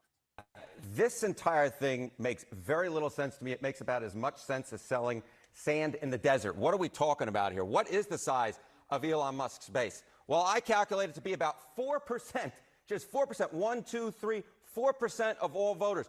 What is that base made up of? Well, it's those who view Elon Musk favorably and the GOP unfavorably. We're talking just about 4% of all voters out there, because it turns out most of the people who like Elon Musk already like the GOP already. That is, they already have a party for him.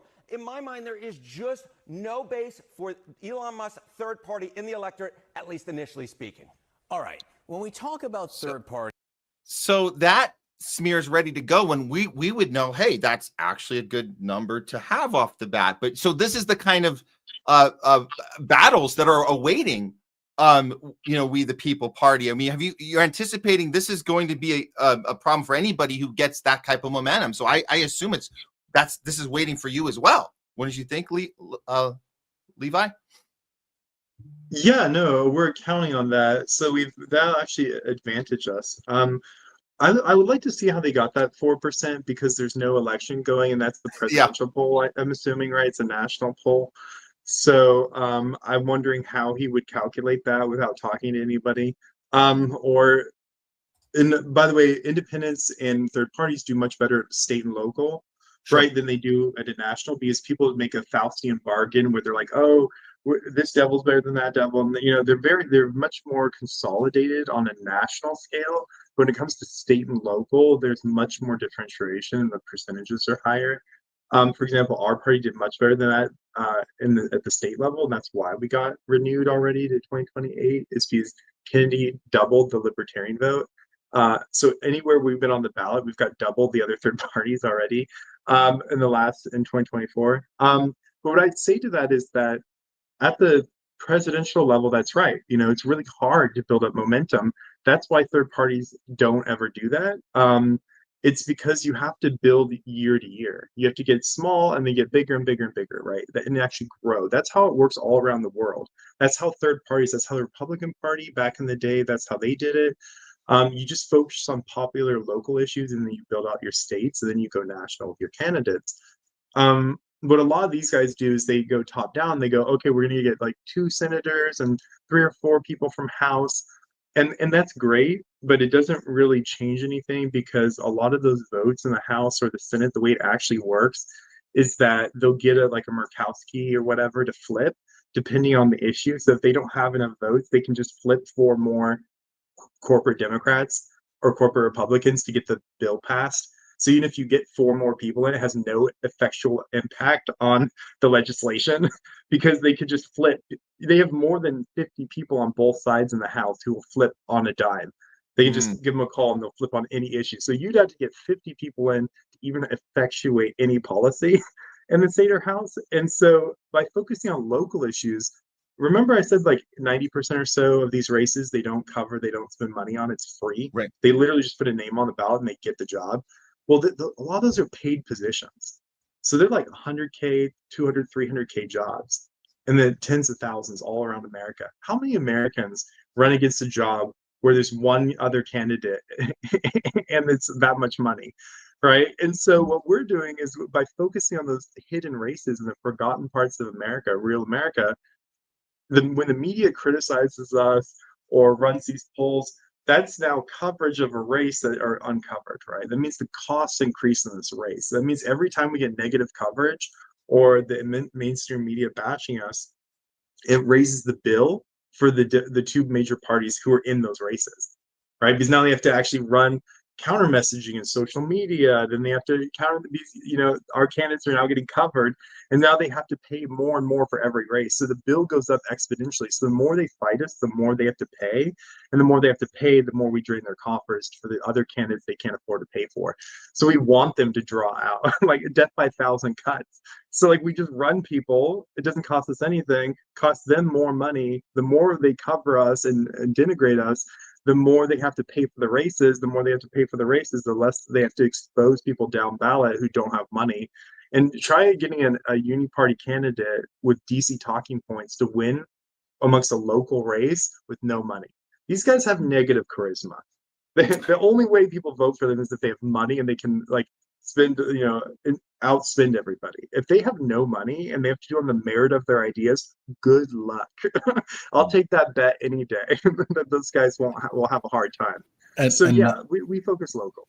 Yeah, and not to mention any coverage of the party is also at least any coverage that goes less than the first surface level is gonna have to cover how our candidate selection method, is a little bit different from what the current parties are pushing. So I think even in this case, negative coverage is actually good because we're exposing people to literally a brand new idea right now, because we're literally showing the American people there are other power structures within the party system that we can explore. And if we have a result where, you have large groups of different demographics who are supposed to be in entirely different parties also joining, because of the fact that you can control your own local issues, you could have like a rich suburban neighborhood, vote for the party because they're going to say lower property taxes in that neighborhood.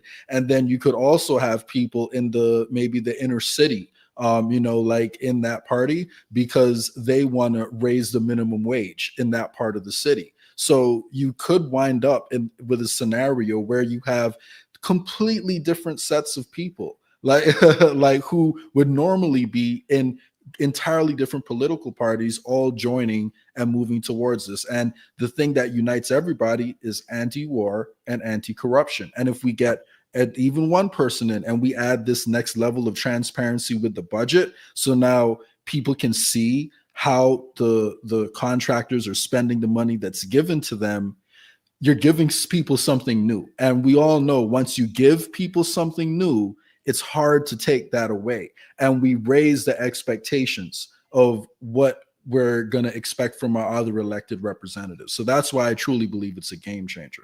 Well, yeah, I can absolutely see that here, gentlemen. I'm seeing the timing of this right now is just, it's so essential because we're seeing so many people right now for the first time in their lives throwing their hands up in the air and saying, I'm done with this two-party system. I'm done being lied to. I'm done with the media's games, pitting us together like a sports game. This is not a game. These are people's lives. And we see the capture Israel has on both parties. We see, you know, in the media being complicit in that. And then we see like the fact that they've been lying to us about how the political process works at all in the first place, that we actually do get a choice. And you can run your political party like a business and not go to jail for hand selecting your puppet. But there's another way to do it that's better for the people. So this would be the time, I think, right now more than ever. You're going to get people's attention right now. You got my attention. I want to know how people can get involved right now. And I'm in California, and I want to, like, I'm sick of being no party affiliation, and I'd like to figure out how can I sign up right now and have a third party to believe in right now. That's where I'm at. Yeah, you can reach out to us at our website. We have a national website up, and you can also see what states we're in. There's a ballot access map on there as well. It just WTPnational.com. Yeah, exactly. That's our website. And you can send an email. You can click the Let's Chat and just chat and send a message. You can also send an email to team@WTPnational.com. And that way we can set you up with your state and local leadership. And yeah, and I wanted to touch base on what Jay said there a little bit ago, which is that we can run different candidates. So like in Oregon, we have Portland, right? So these are some of the most liberal cities in the world. Nobody's actually effectuating change. Like if you look at Lahaina, like in Hawaii, right? What are the Democrats doing to actually get good leadership and fix the problem, right? And actually help the people who are still desperately in need of help. East Palestine, right? North Carolina. These are places we're focusing on because the two-party will never fix it. They're not going to run candidates there. They're one-party states. There's no incentive at the party level for them to put new people in, new blood in. But we can actually get in there and actually put the money into those communities to fix them, right? That's our whole thing, right? We get in, we put the money locally. And so we actually are more competitive in these states, or like a Portland or Seattle or San Francisco, these cities that have been one-party rule for a century, and the Republicans are never going to make real headway there because people ideologically, because politically, there's political identities. People are not going to flip completely the other way. There's a huge social cost to doing that. But if they go independent, that's okay, right? And if they understand that we're a party that allows for local leadership, we can have like a more left-leaning person in Portland who's still way to the right of their candidates, but like, you know, it's still left-leaning. But then in the rural parts, it's like very Trumpy. Like those policies of like more Second Amendment rights and more local constitutional rule and better budgeting and not being wasteful, that works like there. And that the more moderate reform works there. So it allows us to have a wide, like an organic strategy to solving problems in these communities. We don't come in with like a list that comes down from DC, from national, for that we have for Texas, California, and Portland. And then we try to impose Texas things on Portland, you know what I'm saying? Or California things on Portland. We say, no, what do you want? And then we do it. Like we don't have to have this huge debate, ideological debate. What do you want? And we deliver. That's what a politician's supposed to do. We're used to this inverse relationship where we get our morality apparently from our politicians, where we're like, what do you want? How can I serve you, master? Instead of them serving us, they're public servants. They're supposed to ask what we want and then deliver. When's the last time a Democrat or Republican asked you what you wanted and then did it? Like, can you tell me 5 things that your politician, they spend billions of dollars. What is the last thing they did for you? Like your local leadership? Like, does that come to mind for you? No. I mean, especially here in California, you mentioned, I mean, this has been a blue state dominating state for so long. We have the worst homelessness in the country. We have, I mean, the crime rate is insane. Everything about this state is screwed ever since the COVID policies were absolutely atrocious. So many people lost their small business and children got screwed up at schools. I mean, the list is so long over these last several years. But I think the homelessness is the biggest problem. Nobody's doing anything. They don't come through. They run on it, and then they don't do it. And there's still people who are blaming Republicans in our state right now. They're still saying it's the Republicans' fault that the Democrats haven't done anything. And I think at some point that narrative has to end. They have to see that that's not the case. That, like you're saying, Levi, both parties are guilty of the exact same thing, which is not ever listen to what the people want. They actually take the money that's supposed to be for the thing, and they go and they funnel it into something else, as we saw our Governor Gavin Newsom do with the homeless money. The money's gone. Millions and millions of dollars gone that was supposed to go to homelessness. Gone. And no apologies. And again, there's still people here blaming that on Republicans. It's just totally insane. But I do think we're at a turning point where people are starting to notice that the entire system is scammed. And I can't actually answer your question, Levi. I don't think that we live in a world where politicians have ever done this. And I think that if there's a party ready to do that for us, there's people ready to sign up for that right now, because we've never had it. Yeah, 100%. And the homelessness issue is a beautiful issue to focus on, because it shows failure at every level, right? From local to state to, like, there's nobody doing a good job, right, on that. And I used to work in international development. My original passion was just trying to help people who needed it most. So I grew up in third world countries and developing countries, as they call them now.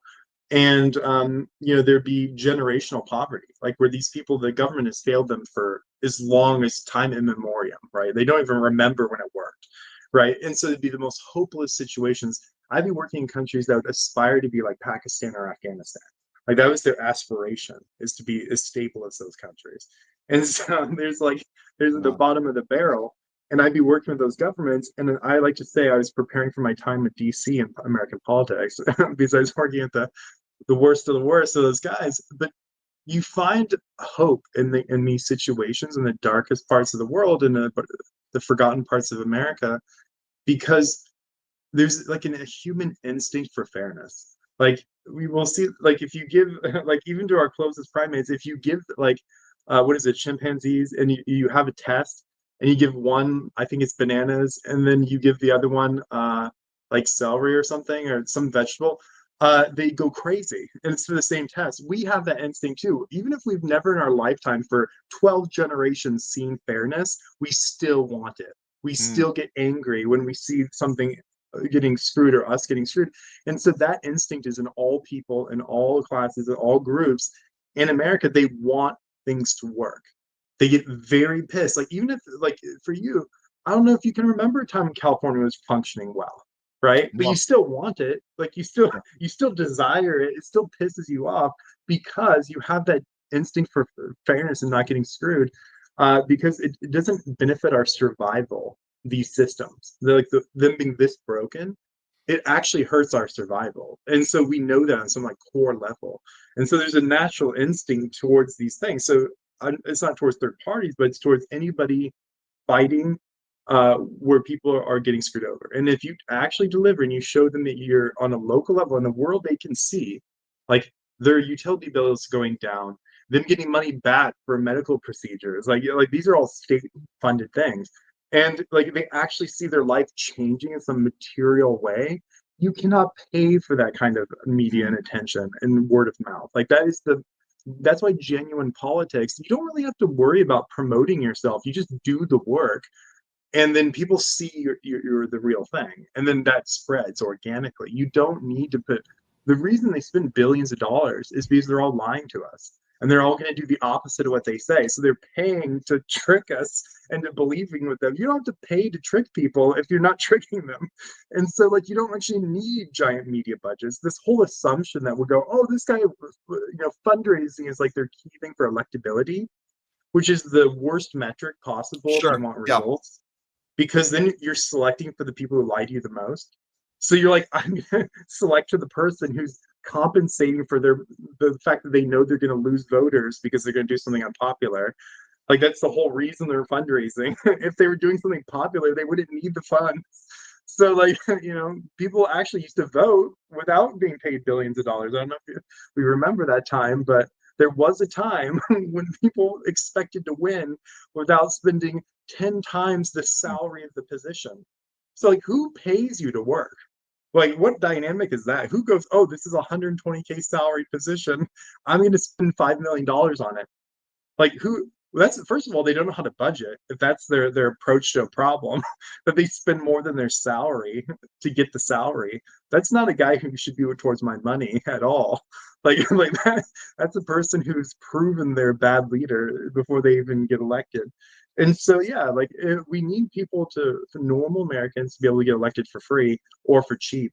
That's how you make change. Until we have that in our state and local positions, we won't see change, because you'll only get the person who agreed to giant funds and they owe like 5,000 favors to everybody who's making the problems. So, yeah, I think you're well aware of this, and I'd love to see change in California, in San Francisco, in Portland, in Seattle. These are areas we can target. That the Republicans are not competitive. The American Party is not competitive. Like, right? And so, like, that's areas where our diversity of candidates allows us to play in fields that are not competitive. So not only are we focused on races where people aren't running, we can also run in races that are too partisan for there to be competition. So that's our hope.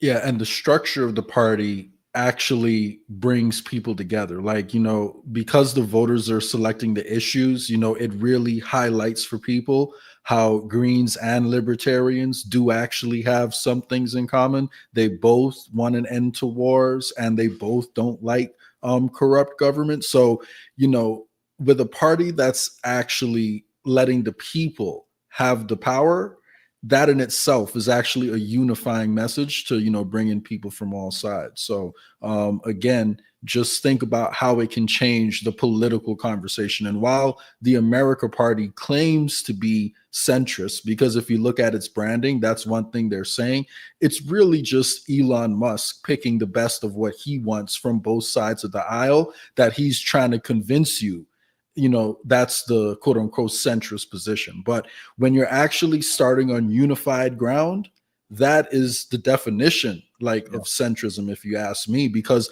you're starting where both sides agree. Yeah.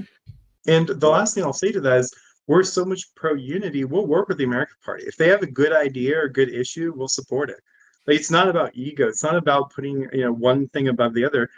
If you're in a relationship with anybody, and like whether it's a political party or a candidate or any political issue, the people who are willing to show up for you and to help you, those are the ones long term who get the power and walk the talk. And so, yeah, if they have a great issue, we'll support it. It's just, until then, I'm not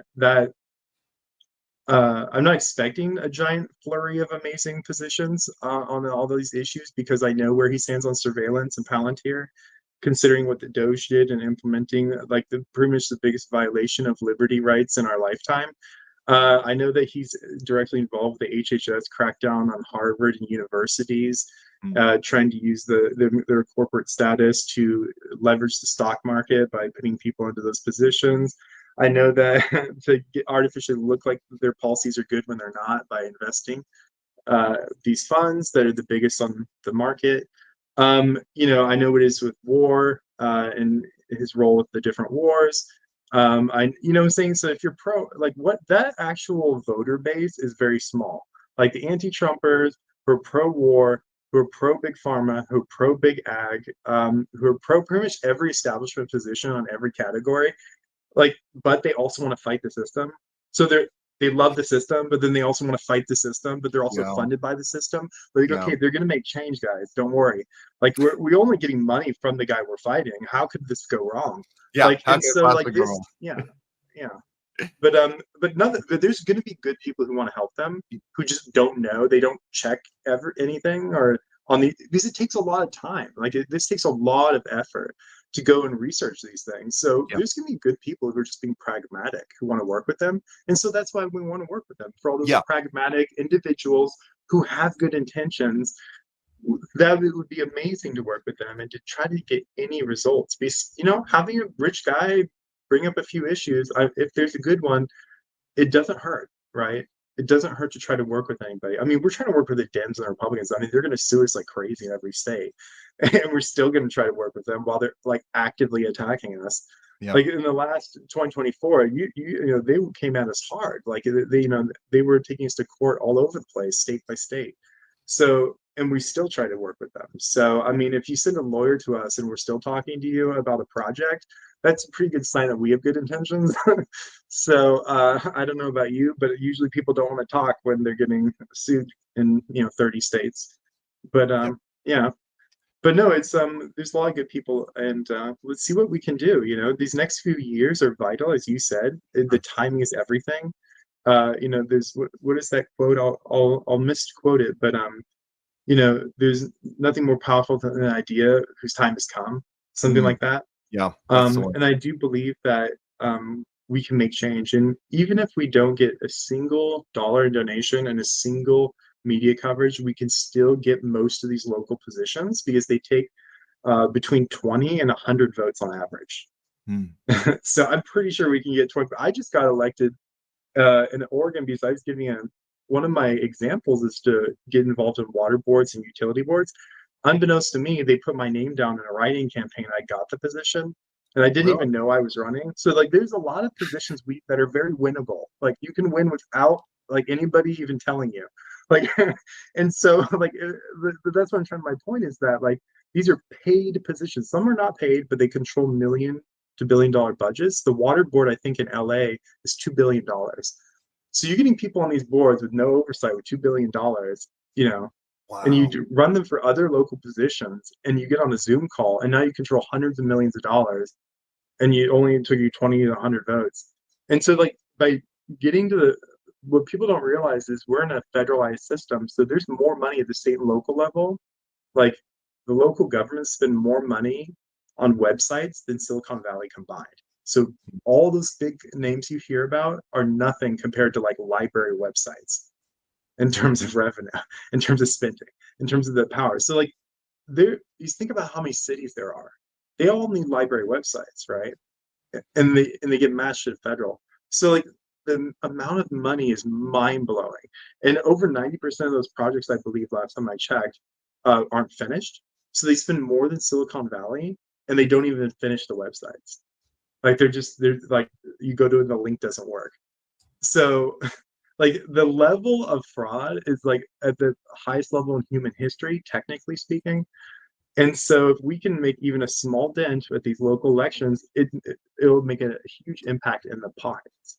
And I think the pockets is how you change things. And really quick, by publishing the budget, you know, like Levi had mentioned earlier, like we really show people like why their money is being wasted. Because, you know, like Levi said, if all these websites are unfinished and you go back and you look at the budget and you find out that 90% of it went to administration fees, obviously I'm exaggerating for the example, but this is why like it didn't get finished. So like adding that level of transparency, even though it's like somewhat of a minor point in all the grand issues we're talking about, is actually a key way we can change how people even look at and pay attention to politics now, because now it's not a mystery. Like you can point to it, like why was so much of this, you know, project invested in administration costs, but not like the actual labor costs for the people who would build a website? Like, was it just some shell company that got set up and you guys weren't taking the project seriously?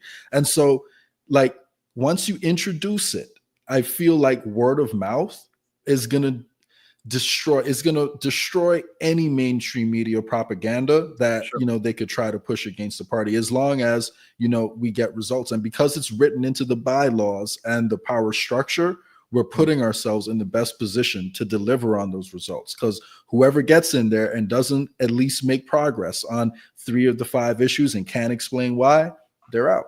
I love that. I love that. So that we the people party, it's a real third party resurgence that we need right now. Timing is everything, as the quote, I can't remember the quote either, but we know that there's nothing better than an idea. Time has come, and this is that time, and this is the idea. There's the website. People can go to that. It's pretty easy. It's just We the People National, WTPnational.com, and that's from here. all the different ways to get involved. You guys kind of go break everything down, how you can help. There's your ballot access. That's key. So you guys can see where you are located and how you can even get your party affiliation changed like immediately. If you're able to do that in your state, I recommend do it right now. If you guys, I hope you guys are already non-affiliated. If you've already left the two-party system, that's awesome. I'm waiting for something just like this to affiliate again and have a real third-party movement. And then obviously, put your info down there and just be part of this this new movement. I love this conversation, guys. Anything else, Levi, that you want to throw in there that we maybe skipped over, or you want to just one last summary before we get going? Yeah, the people and I appreciate you guys having me on here, because this is the people we need. We need a small group of people who care and who are informed about the issues and want to see change. We actually benefit greatly from them not knowing we exist until it's too late. We actually want to try to set up in as many states as we can, because they sue us a lot. As we saw in the last year, in the last 2024, they love just being litigious. So it's actually better for us to fly under the radars as long as possible. So we're actually hoping, because we have more than enough people. It could take us a couple of years just to call everybody. We have the people. We just need to, train people, because they're new to this. It's complicated, so it takes a little bit of time to get used to it, but it's very empowering. And by the time we get these things set up, because we're focusing on the hidden races, we don't actually need coverage and we don't need donations. So we're set up so we don't need anything. We just need people like you guys who care to get involved. That's it. We don't need all that stuff. Because we're not lying to people, so we don't need tons of money to convince them that we're telling the truth. We don't need these things. Wow. We don't need tons of coverage. We need coverage from things like this for people who care, who are informed on the issues, who follow things up. Those are excellent leaders, and those leaders can empower their communities to get people to run. And we're even thinking about going to universities, because this is something that the other two parties can't do. And even the libertarians and stuff, we can go to them and say, we have 30,000 positions open on the ballot that's free. Do you want to run for us? Do you want to change the world today and not wait in line 30 years before you can even run for the lowest thing? Run for it today. Get involved today. Go into your school boards. Go into your communities. Go into your utility boards. Make life better for the people in your community today. Practice those values. And it doesn't matter if they think they're a socialist or right-wing guy or whatever. If you ask people what they want and then you do it, you're going to be a good politician. It doesn't matter what these big grand theories are. When it actually comes to serving the people and doing your job, that's our revolutionary concept, that politicians should do their job. Yeah. And look for what we pay them. And then that's it. We don't need a philosophy major. We don't need somebody reworking our entire imagining of the system and our morals. We just need people to do their job, to get in there and to deliver results. And I think that's how you make profound change that raises the quality of life of average Americans. Yeah, thank you. Excellent. And really quick, just to add one little cherry on top. We are an inclusionary party. We don't care what your ideology is. If you have considered yourself a green, for the last 20 years, we're not saying that you have to ditch the Green Party. You can still support, Green Party candidates and be involved, with We the People, because we're going to do our best to coordinate, where possible, especially when we don't have a candidate. And, it's all about finding common ground. So you don't have to denounce every other thing you've ever been a part of to join this. It's not like a Democrat where you get cast out, if you check a Republican box on the ballot. We're not saying that you have to leave any of these other movements, because we're focused on the common ground. Love it. Yeah. Yeah. All right. Well, thank you guys. And Levi, thanks for sharing everything and taking the time to come on the Homeless Left. And we'd love to have you back in the future. And hopefully, as we move forward into these next, like you said, critical years here that we're in, we support everything you're doing. And thanks again. Yeah. Thank you. Thank you. Okay. Thanks. All right. See you next time. Jay Scott. Great energy. Now, I hope you see why I'm pumped, Matt. I see it now, and I'm glad man, good timing on this, bringing Levi in today. Out of all days, right when we have this kind of fallout going on the MAGA side, I think it's it's great to show people that this exists. This is here. Mhm. And you know, a lot of people, maybe that 4% of that Elon, that BS poll, and I only threw that up because I wanted to show that even that number is just whatever, made up, because I just came up with this. But you could see that they're already attacking, down on it. But don't forget, Matt, at one point, polls had RFK like at a higher total percentage of the popular vote than both Donald Trump and Joe Biden. Like, it was for a short period, but I definitely did see a poll where he ranked higher. And, you know, part of that is definitely his name, but we're also at a point in time where the independents actually pretty much decide every election, because I believe slightly over 50% of the voting population actually identifies as independent. It's just that right now they're being convinced to focus on the lesser of two evils instead of like trying something new. And, you know, we the people, you know, number one, we're drawing attention, like he said, to those elections that fly under the radar. And then number two, because we're coming with a completely different party structure, you know, I truly believe, you know, it has a chance to catch fire. So I think it's the best chance, you know, that we have right now. And it's no coincidence that the America Party is launching at the exact same time that we're launching, you know, this war with Iran, which will continue to probably slowly escalate. And as, you know, it becomes clear that both parties are controlled by, you know, Epstein's benefactors. So the reason they set it up is because they know people are looking at other options. So now is the time when we have to put our energy, you know, towards stuff like this. Yeah. If you still have time to do the Tucker story, or do you have to go? I have to go. Okay. I have to go. So can I do one thing? I want to tag on just really quick. This was, I meant to put this up for at the very, very end of Epstein, but we were kind of running behind. But this segues into everything we were just talking about with Levi. And I just want to throw this up. This is what's happening in MAGA town right now. You have people like this. You have Patriot Voice, who's coming out and saying, MAGA, it's not easy to admit you were duped. Believe me, I know what it's like firsthand, as I'm sure many of you know from my posts in the past 6 months or so. I'm sure many of you also feel the same way, and I'm very empathetic to that, especially after believing in something so much and putting endless effort and energy into what you thought was right for close to a decade. It absolutely sucks to go through the process of betrayal. Unload under this post and tell me how you feel, and I'll try my best to respond.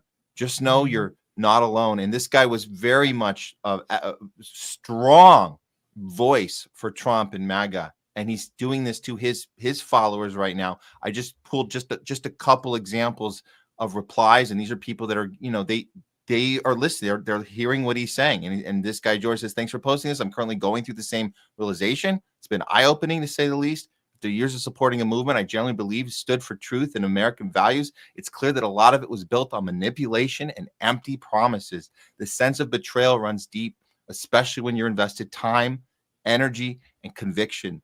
It's reassuring to see others speaking out and owning the shift. Appreciate you for creating space for that here. And here's one more. This is Jenny saying, I could deal with pretty much everything except this. So her breaking point was Epstein. I'll never forget this feeling of betrayal. I can't believe how much energy we've all put into this. We've entered our new American Gilded Age. And Patriot Voice responds, there's nothing that stings deeper than betrayal, but it's bittersweet in a sense because it also is liberating to know you aren't living a lie. And so these are real conversations that are happening. That was just an example. And I want people to see that that's happening right now in the MAGA area. And we want people to know, if you stumbled on our show and you see we are called the homeless left, we've gone through this already. We hear you. We feel you. We're not here to say, we told you. We just went through it a little earlier than you did. But here we are. And we're ready to say enough of the lies, enough of the betrayal. Let's come together, because there's a lot of shit we agree on more than we don't. And they didn't want us to know that. So here we are. And I think the movement can be even stronger now after what happened with Epstein today, Jay. So I just want to throw that out there into our space as we're going through Yeah, this. I agree, man. You know, I said it before, I'll say it again. Trump is the Obama, like, of the right. And that's what we're seeing right now. Obama had, you know, a group of core supporters who would defend him no matter what he did. But he was part of the establishment. You know, that was the wave he rode into office. And, you know, we see the same thing with Trump. So, you know, it's sad. But like you pointed out, we're seeing the same thing happen across the political spectrum. So clearly it's the way the system is designed and the parties are designed. So, you know, we have to focus on that positive vision, you know, moving forward, and try to focus on that. So the good news is, you know, it's not all negative, because I don't know, I just hope people on the left realize that the right is going through the process of waking up and calling out their own leaders more quickly than the Democrats are right now. And credit should be given to them for that, no matter what you think of their ideology, no matter what you think about their opinions on different issues. They should definitely be commended for the ones that are pushing back for doing so openly and so loudly, because it was a slow leak with Obama. It was a slow drip with Obama. And to this day, you know, a lot of people still support him. But, you know, the Epstein issue affects everything, because it's one of the ways our politicians are being controlled. So it's not just about pushing a sensational story and, you know, pushing tabloid headlines. Like, no, this is a mechanism of power that's being used to control our government. And despite all Trump's talk about the deep state, his handling of this situation shows you, without a doubt, this ain't no damn 10D chess, man. Like, he's part of it. Like, what else do you need to see? He's part of it. And thankfully, you know, MAGA has seen through it. So, yeah, but great show today, Matt. Got to run a little bit behind, but, you know, as usual, be in touch. As usual. Thanks, Jay. Yeah. Jay Scott, everybody. All right. Okay. Yeah, what a great opportunity there. A real third party resurgence going on there. We the People Party, and Jay Scott, everyone. We'll have him back next Tuesday. And I think we should probably officially announce our guest next week on next Tuesday show with Jay. We're going to have Dr. Mary Talley Bowden is going to be on with us. We've been looking forward to this interview for several weeks. We finally got it locked in. So we're very, very excited about that. That's next Tuesday, I believe the 15th. So don't miss that one. That's going to be good. Okay, we have more show for you right now. I'm going to get into this Tucker story, and then we're going to do, I think after that, we'll do a little bit of the, we got to do the Camp Mystic. And then we'll be doing some talking back with you guys, and I got another story after that. So a lot more show here. We're not even going to cut to a break. Let's just get it moving right now. It's time for the Tucker story. We're going to start with this. Tucker Carlson has now, I would say, a track record, a pretty good track record in recent times of going to the interview and doing the interview that everyone else says, oh, why are you doing that? That's not okay. How dare you engage with our adversary? It happened with Putin. It was, no, you can't talk to the guy that we're in a war with. Really? Is that the case? So he anticipated that when he signed up for this. He locked in this interview. This is an interview with the Iranian president, MASOUD Pezeshkian, if I can pronounce this, Pezeshkian. It's the president of Iran, and he got pushed back even before he released the interview. But Tucker knew he was going to get that pushback, so he put this out first. And I think this is important because he is showing us what journalism should be about. And again, you can actually have your disagreements and critique of Tucker in the new space he's in, which I think everybody should be critiqued. Nobody gets a free pass. But if this isn't a reason enough to be like, you know what, yay for journalism, when he discusses why this interview is so important. And I'll also add this. He's been trying to sit down with Netanyahu for a long time, and Netanyahu won't do it. So that I just want to put that out there for anybody who thought he was a one-sider type of guy. No, no, no. Tucker wants the interviews. That's the thing. He knows it's ratings, number one. And number two, no one else is doing it. He's the only one going out there and saying, let's do this. When the mainstream is saying, no, we don't engage with our enemies. Okay, Tucker, explain to us why this is so important.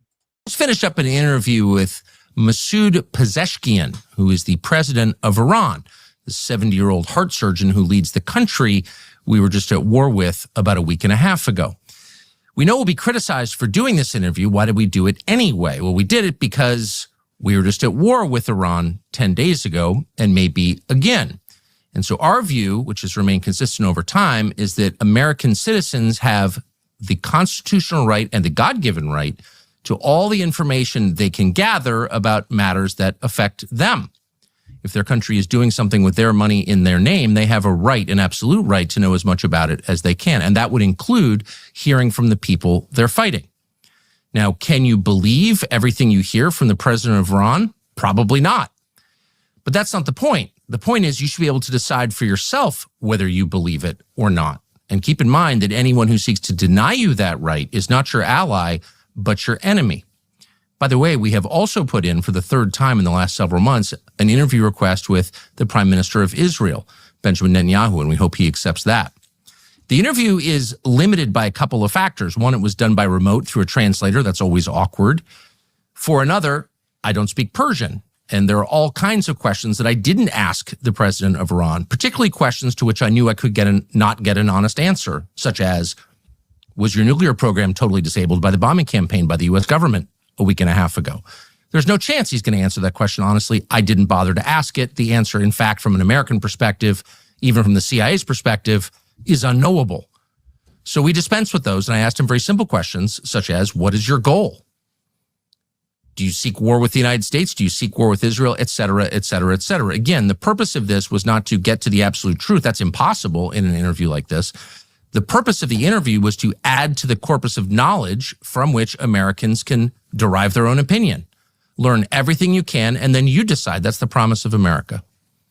And we hope that this interview does a small part to making that promise real.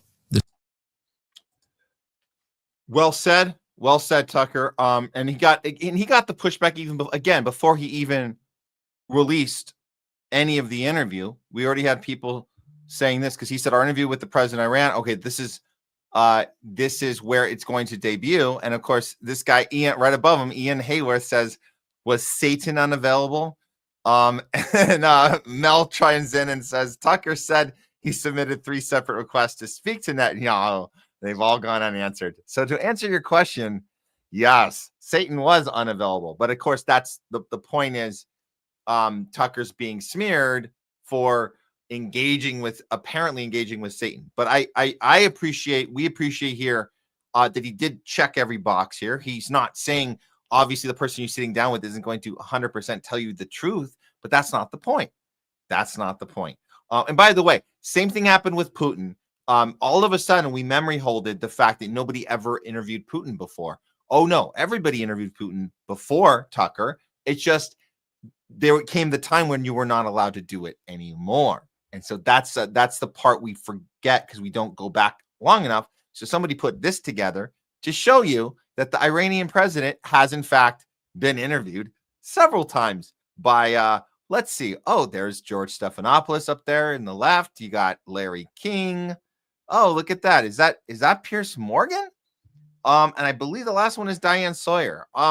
Wow. Imagine that. Interviews from the same guy. But when Tucker did it, it wasn't allowed, or you weren't allowed to because we were in this 12-day war, apparently, where you're not allowed to, again, like they say with Putin, you're not allowed to engage with your biggest adversary or quote unquote, evil nemesis. No, we don't do that. And our previous President Biden told us that we don't do that, that America we don't engage with our enemies. So if you had a job of diplomacy anywhere in the government, you should be fired now because your job shouldn't exist because America doesn't do diplomacy. We don't engage with people that we don't like. But again, good thing Tucker did do this. Now we're not going to go through the whole thing. I guess the thing ended up being about a half hour or so, just under a half hour. And I just want to just maybe check out one or two of these sections that he highlighted here for us. I think an important one, I think, is the has 11:55 mark. We're going to bring this one up. Has the Israeli government tried to assassinate the Iranian president? Let's see. Do you believe the Israeli government tried to assassinate you? They did try, yes. And they acted accordingly, but they failed. And as a true believer, I believe that it is in the hands of the God Almighty to determine when a person will die or will not die. If he wills, the God Almighty wills, then you can die when you are walking freely in the streets.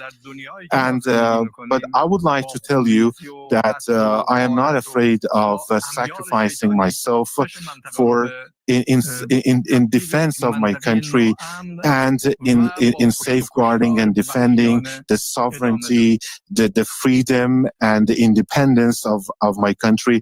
I'm willing to give my life, to give blood for that. And nobody here, I mean, none of the government officials is afraid of losing their lives in line of defense.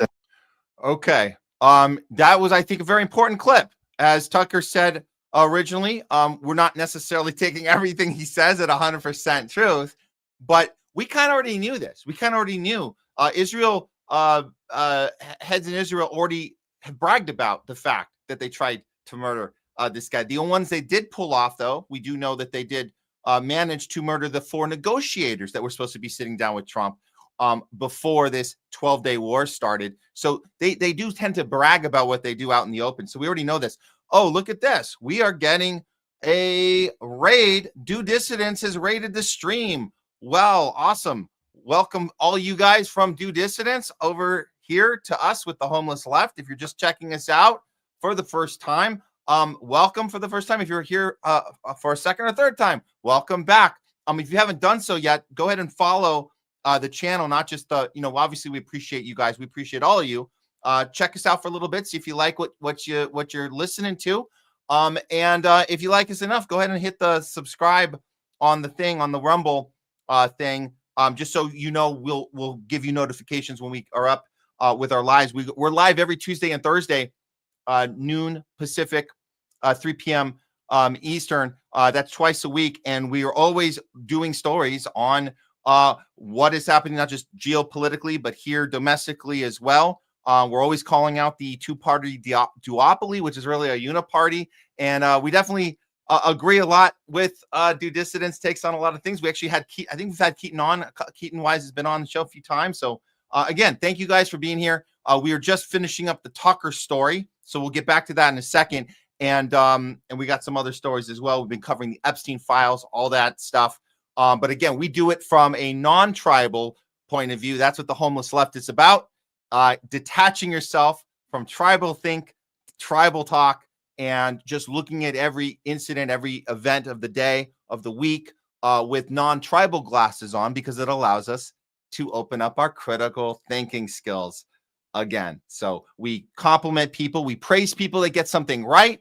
We criticize them when they get it wrong. And we don't care if there's somebody we like or somebody we hate. Actually, it's more important when it's somebody that you like, when you are able to criticize them. It's more important when somebody you don't like, when you're able to give them the credit if they're deserving of it for a particular reason. So you can separate those things and not be playing tribal sports. So we're done with that. Anyways, back to the Tucker pushback on the interview. Again, we're very happy that he did the interview. It seems like it was a little challenging with the language barrier.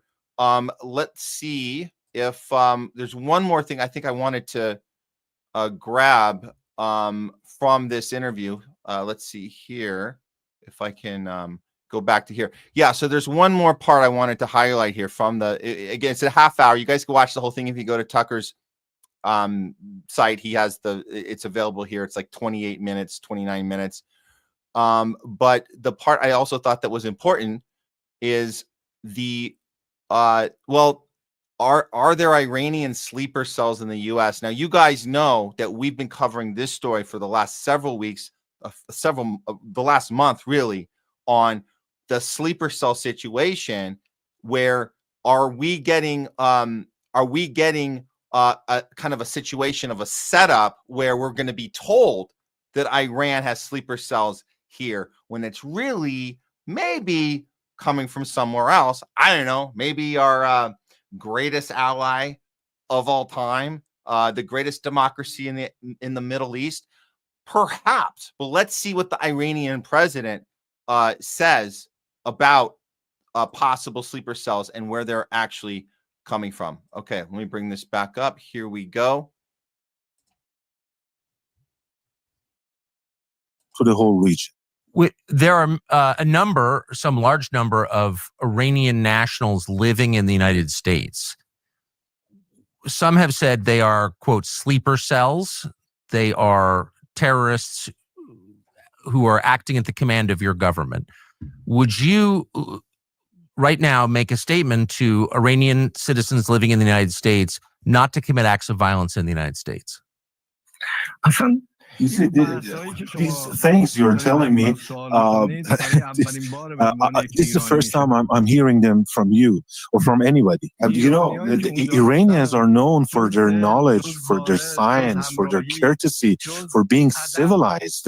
Have you seen otherwise from them? Any other kind of behavior from them, or any violent behavior? Has anybody ever seen anything from them? Yeah, as I said, this is what Israel is trying to put into your minds. They are propagating that Iranians might be capable of doing such a thing, but this is totally untrue, because by nature Iranians are pro peace and tranquility, and they're trying to actually make to somehow impact the minds of the decision makers and the people of the United States, and to scare them into getting involved in a war in my region that is not going to ensure any kind of interest for the United States. It is not to be in the interest of the United States to be involved in any kind of war in my region. So what the Iranian president just did, he just explained to us how manufacturing consent for fake wars work. He literally broke it down. Now, look, Tucker had to ask that question. I think he had to ask that question. He had to check a box off his list that says, see, I challenged him. I think Tucker knows deep down that there are no sleeper cells from Iran in our country, but putting the question out there on the record, it's probably important to do, because if you heard the reaction, now again, there's the language barrier, so you got the translator. When you heard the translator kind of laughing, he was almost, I would think, emulating the sentiment of the Iranian president, how he responded. He said, it's actually the reverse. Not only do we not have anything in your country, it goes against everything that we believe in, everything that we're about. Look at our track record. We have absolutely no history of this. And then, of course, he mentioned, not of course, actually, I was pleasantly surprised and pleasantly happy to hear him bring up Israel in the answer. He didn't just say, no, we don't do that. It's not what we're about. He says, Israel is out to make you think this. That's what their game is. And they actually have a track record. And if he'd spent a little more time on that, which maybe it's good he didn't, he just let us know this is something that Israel does, or at least is doing in this case. But we know there's a history of Israel doing this. It's a setup, false flag stuff. You guys know we spent a long time on the false flag operations that possibly could have gone down over this past weekend. Thank God nothing did. But these are always in the works. They're always in motion, how they can pin something on somebody else. But the manufacturing of consent is something they've been doing with us since 9/11, well, way before 9/11, but let's just say in the era of of the war on terror, we got to get them over there so we don't have to get them over here. And you're either with us or you're against us. That's the old Bush, George W. mantra that's derived directly from Israel. The idea that we have to create fear of Muslims, create fear of Islam, and go punish them before they punish us. But yet there is no history of them ever attacking us. And if you guys still think that 19 hijackers did the thing with box cutters that day, and randomly Building 7 fell over, and there's this big fat hole in the Pentagon, there's no holes for the wings, and the list is so long. If you guys still believe that, I don't know what to tell you. But what we do know is that Netanyahu, Israel has been baiting us into war across the Middle East, 7 countries in 5 years. We've known this the whole time. And I like the fact that in this question, Tucker asks him straight up, are you doing this to us? He says, not only are we not doing it to you, Israel wants you to think that we are, but we don't do that. We're not like that. And I think that it's our job now, and Candace Owens talks about this, it's our job now to re-educate ourselves, get that racist crap out of our heads about how bad Muslims are, how bad, even atheists like Bill Maher will tell you, well, all religion sucks, but they're extra worse than us. My Christianity might be bad, but man, they're 10 times. That stuff has to go. We're done with that. We appreciate Tucker having this interview, and we hope that level of journalism maintains itself. And for anybody, again, who thinks that during wartime, especially during wartime, that's the time we don't engage with our enemies. You're wired backwards. That's exactly when we need diplomacy. So if you think Iran is sitting here and they're trying to take us out, if you really believe that, then you should want Tucker Carlson to sit down and speak with the president of the country that you think is trying to destroy us, because they hate us for our freedom. And they chant death to America all the time. So anyways, that's why conversations are important. So kudos to Tucker for having the interview. And of course, we know we're not done with this story in Iran and Israel, and we'll stay on it with you guys moving forward. Okay, let's move on. I want to engage with you guys. And thanks again. Shout out to the Do Dissidents Rumble raid. We love it. You guys are here. Thanks for being here. We're going to engage with you guys. We have a segment called Talking Back. We're going to do that momentarily. But I think we need to set up for this other story right now on Camp Mystic. Very important because we hadn't had a chance to cover that one. So we'll be right back. Don't go anywhere. Grab yourself a drink. Go to the bathroom. We'll be back in 2 minutes with Camp Mystic rabbit hole, I guess we're calling it. Okay, we'll see you guys in 2 minutes.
Okay, we're back. We're back. Welcome, everyone, for more Homeless Left. I'm your host, Matt Weinglass.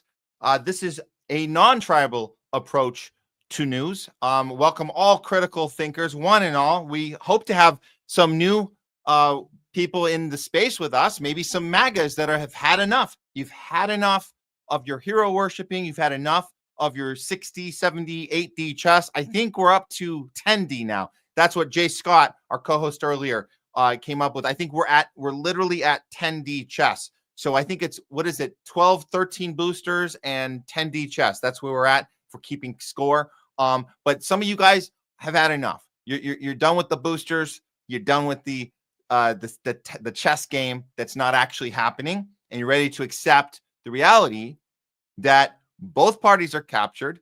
The media protects Israel and both parties, keeps us against each other, pits us against each other. They're not doing their jobs as journalists. They are propagandists. That's what they do. And they've been tricking us to be mad at the wrong stuff, be mad at our neighbor for having the wrong sign in their front yard. We're done with that.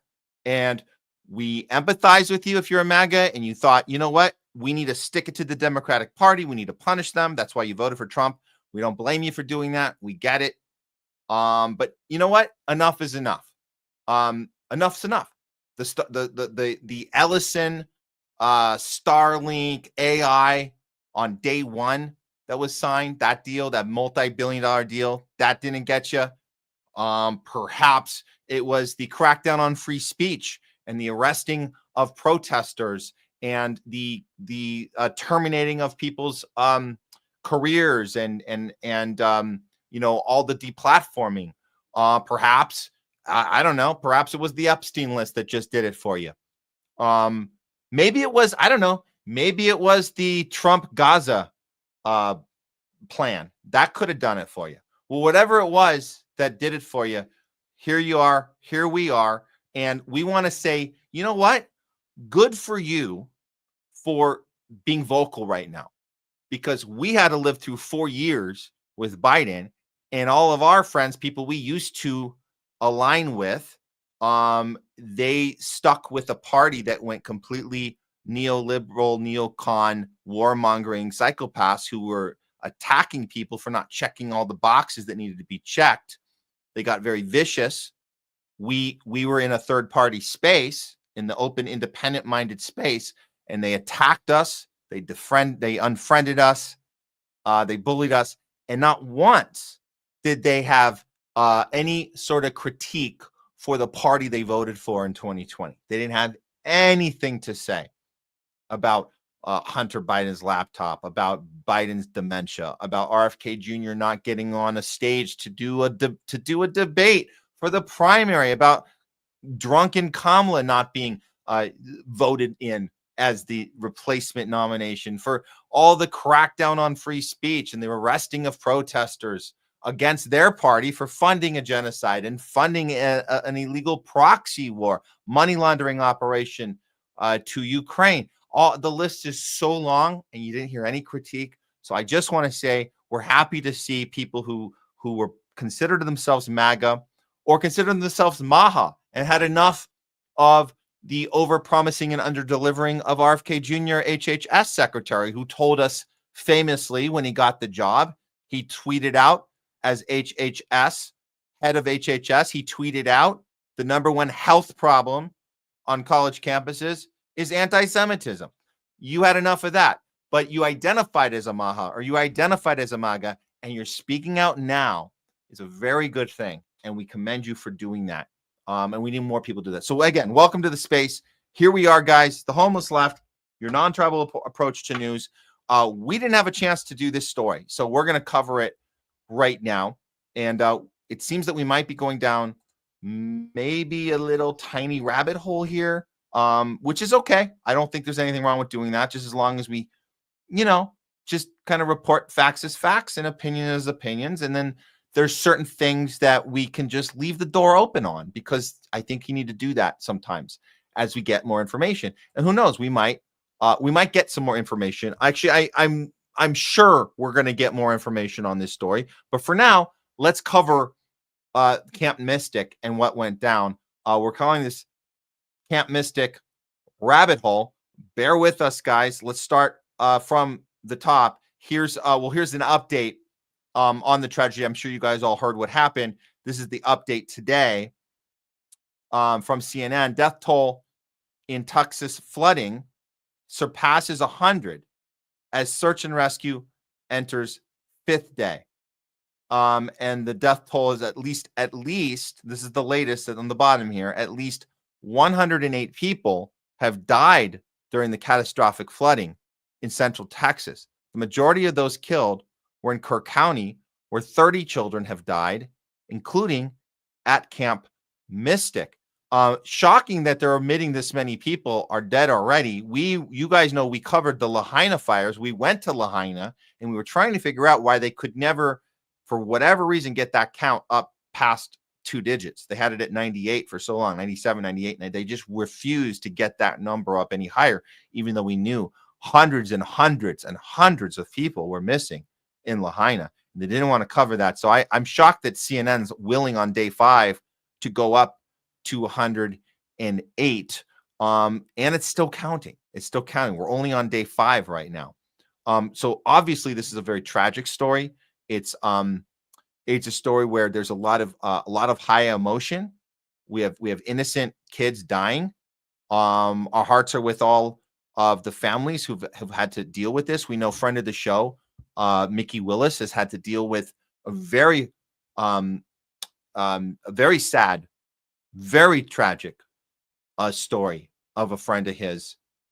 They went out to look for the missing girl because the girl apparently they were flooded in their car, and the young girl had saved the lives of the rest of her family by somehow opening the door underwater, and the family came out. But unfortunately, the waves were so powerful that they took her out to sea. And a few days later, after a search and rescue, which Mickey Willis participated in, and we commend him for going out there and being there with the family, they unfortunately did find, well, I guess you could say there was some closure because they found her body and the family was at peace about that. But there's so many tragic stories here that occurred, which makes it hard to sometimes ask questions that need to be asked, like what happened. So we're ready to ask those questions about what happened, but I do want to first give some commend. You know what, Mickey, we're going to reach out to Mickey. I would love to have him on and tell that story in detail. So I don't want to do it not justice here right now, but our hearts are with you, Mickey, and everybody affected by anybody that experienced this. Here's a little bit I'll show you from one of the rescue workers, and he's going to explain to you. His name is Scott Ruskin. He's going to explain to you what he experienced diving in there immediately on day 1. Hey, yeah, good morning, everyone. Yeah, so I'll kind of give you guys a quick synopsis of what was going on. The Coast Guard launched us and decided to send a rescue crew from Air Station Corpus Christi at about 6:30, 7 a.m. on Friday, the 4th of July. I just happened to be on the duty crew with Ian Hopper, Blair Rougefort, Seth Reeves, some of our crew members in the Coast Guard. And yeah, they sent us out. We kind of encountered some pretty serious weather, some of the worst flying we've ever dealt with personally.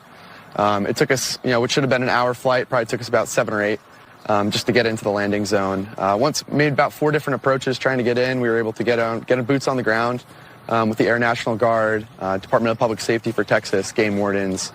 And when we decided to leave me on scene at Camp Mystic, that was kind of our main triage site we were trying to help out with.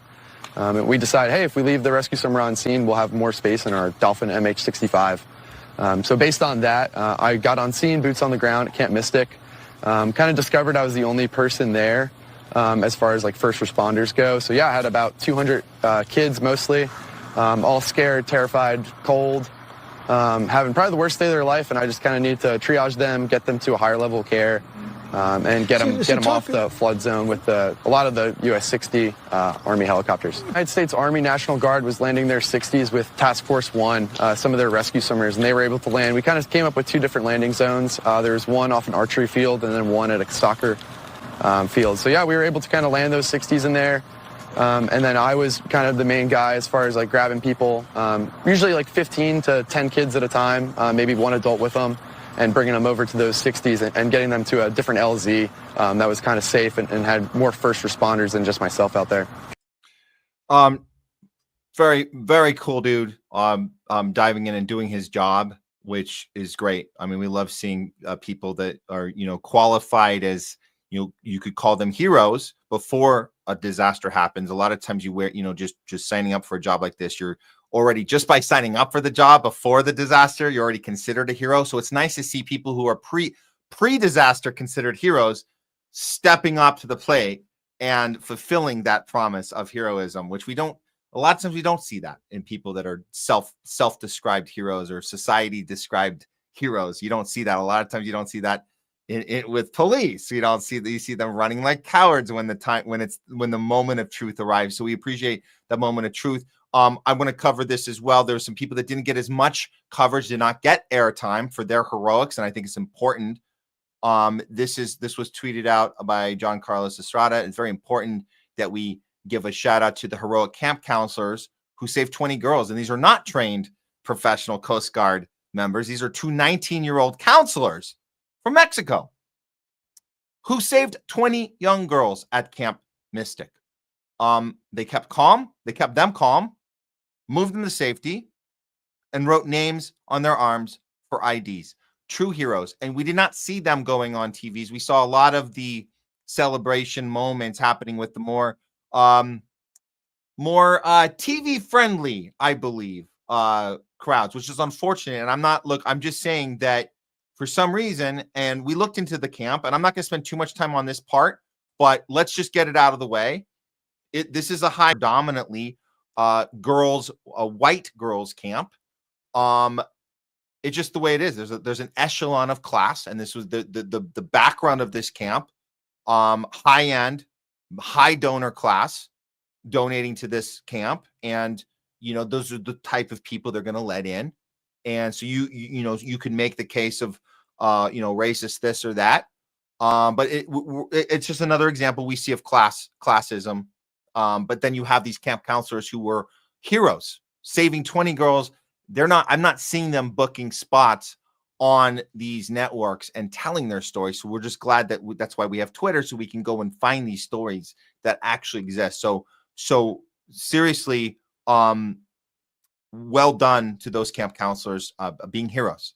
So there's a lot of heroes that need to be credited. We can't, we don't have the time right now or means to credit them all, but we will continue updating the story as we hear more. Like I said, we'll reach out to Mickey Willis. I would love to have his take on what he experienced in the family that he went to help in real time as well. So we want to give the time and attention to the people that may be or maybe not get attention elsewise.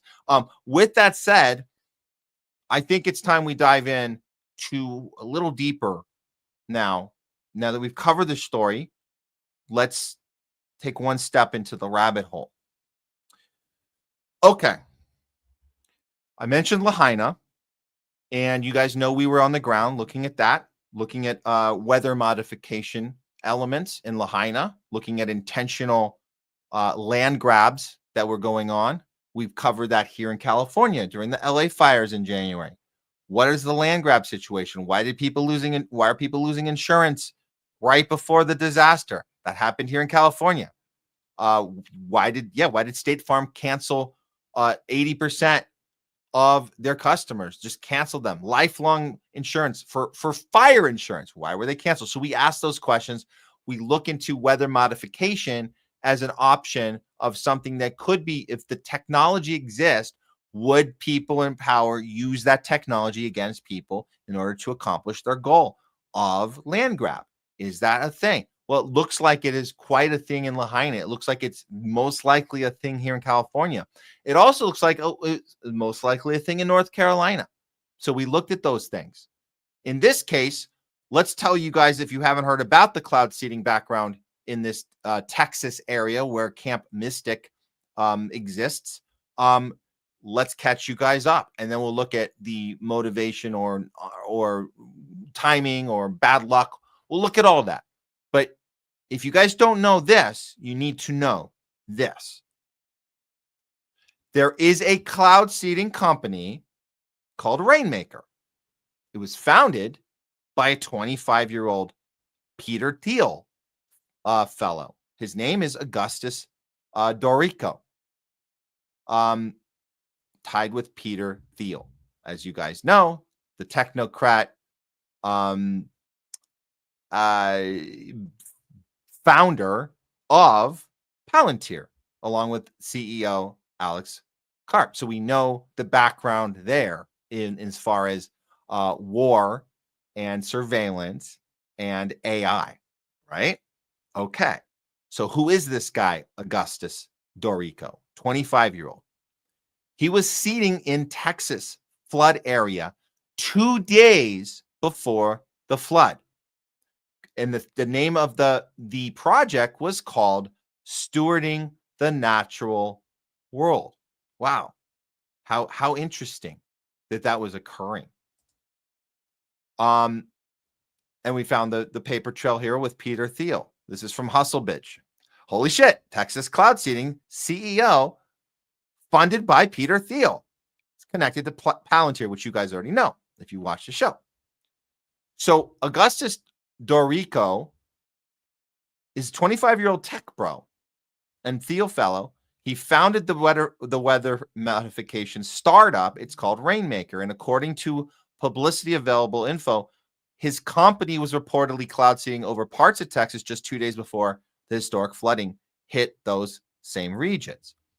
He received $100,000 through Peter Thiel's fellowship, the same Thiel who funded Palantir, as we know, which is, their specialty is surveillance and defense tech globally, not just here. Global surveillance and defense tech and technology for Israel, so they can commit their war crimes, all through Palantir, Peter Thiel, Alex Karp.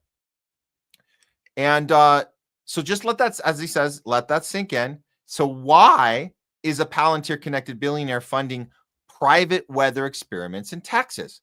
Why is a 25-year-old with no public oversight allowed to modify the sky? They called it stewarding the natural world. Texas got biblical flooding instead. This isn't a theory. It's documented, privately funded, and totally unregulated. No vote, no consent, no accountability, just Thiel money, weather manipulation, and a flooded state left asking questions. So naturally, what do you do with this information? Well, let's ask Grok. Hey, Grok, can you confirm this? Yes. Yes. Augustus Dorico, 25, founded Rainmaker, funded by Peter Thiel. They seeded clouds in Texas on July 2nd, 2 days before the deadly floods killed 60 plus, as we know, and Grok's probably updated. It's now 100 plus, as we found out this morning. Dorico claims seeded clouds dissipated 24 hours before, so he denies causation, of course. Cloud seeding is regulated by Texas Department of Licensing. Efficacy debated. Sources, Thiel Foundation, Reuters, and Dorico's X. So all the information is available. Grok will sources it at the end. You guys can check it out yourself. What I want to bring up with you guys is I believe, and as you guys know, up until now, I think we're at a turning point with cloud seeding. We know there's a bill on the desk.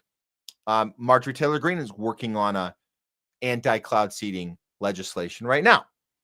I think we're at a point with cloud seeding where we're turning a corner, where it's going to be less considered publicly a conspiracy theory and more considered something we just need because we need to have it. And it's important because the people doing it are looking out for our best interests, and they need to have gathered weather data and having the technology to do that. And they might be able to help out farmers' crops and blah, blah, blah, blah, blah, blah, blah. It's going to be presented now as something that's useful. And you're a conspiracy theorist now if you think it's being used for bad. Does this sound familiar? It should. It sounds to me like we're talking Fauci. We're talking COVID. We're talking gain of function research. They had to quickly move to the point of admitting that gain of function research existed. Fauci saying, I had nothing to do with that. We got rid of it. And then later admitting, Okay, yeah, we were funding that.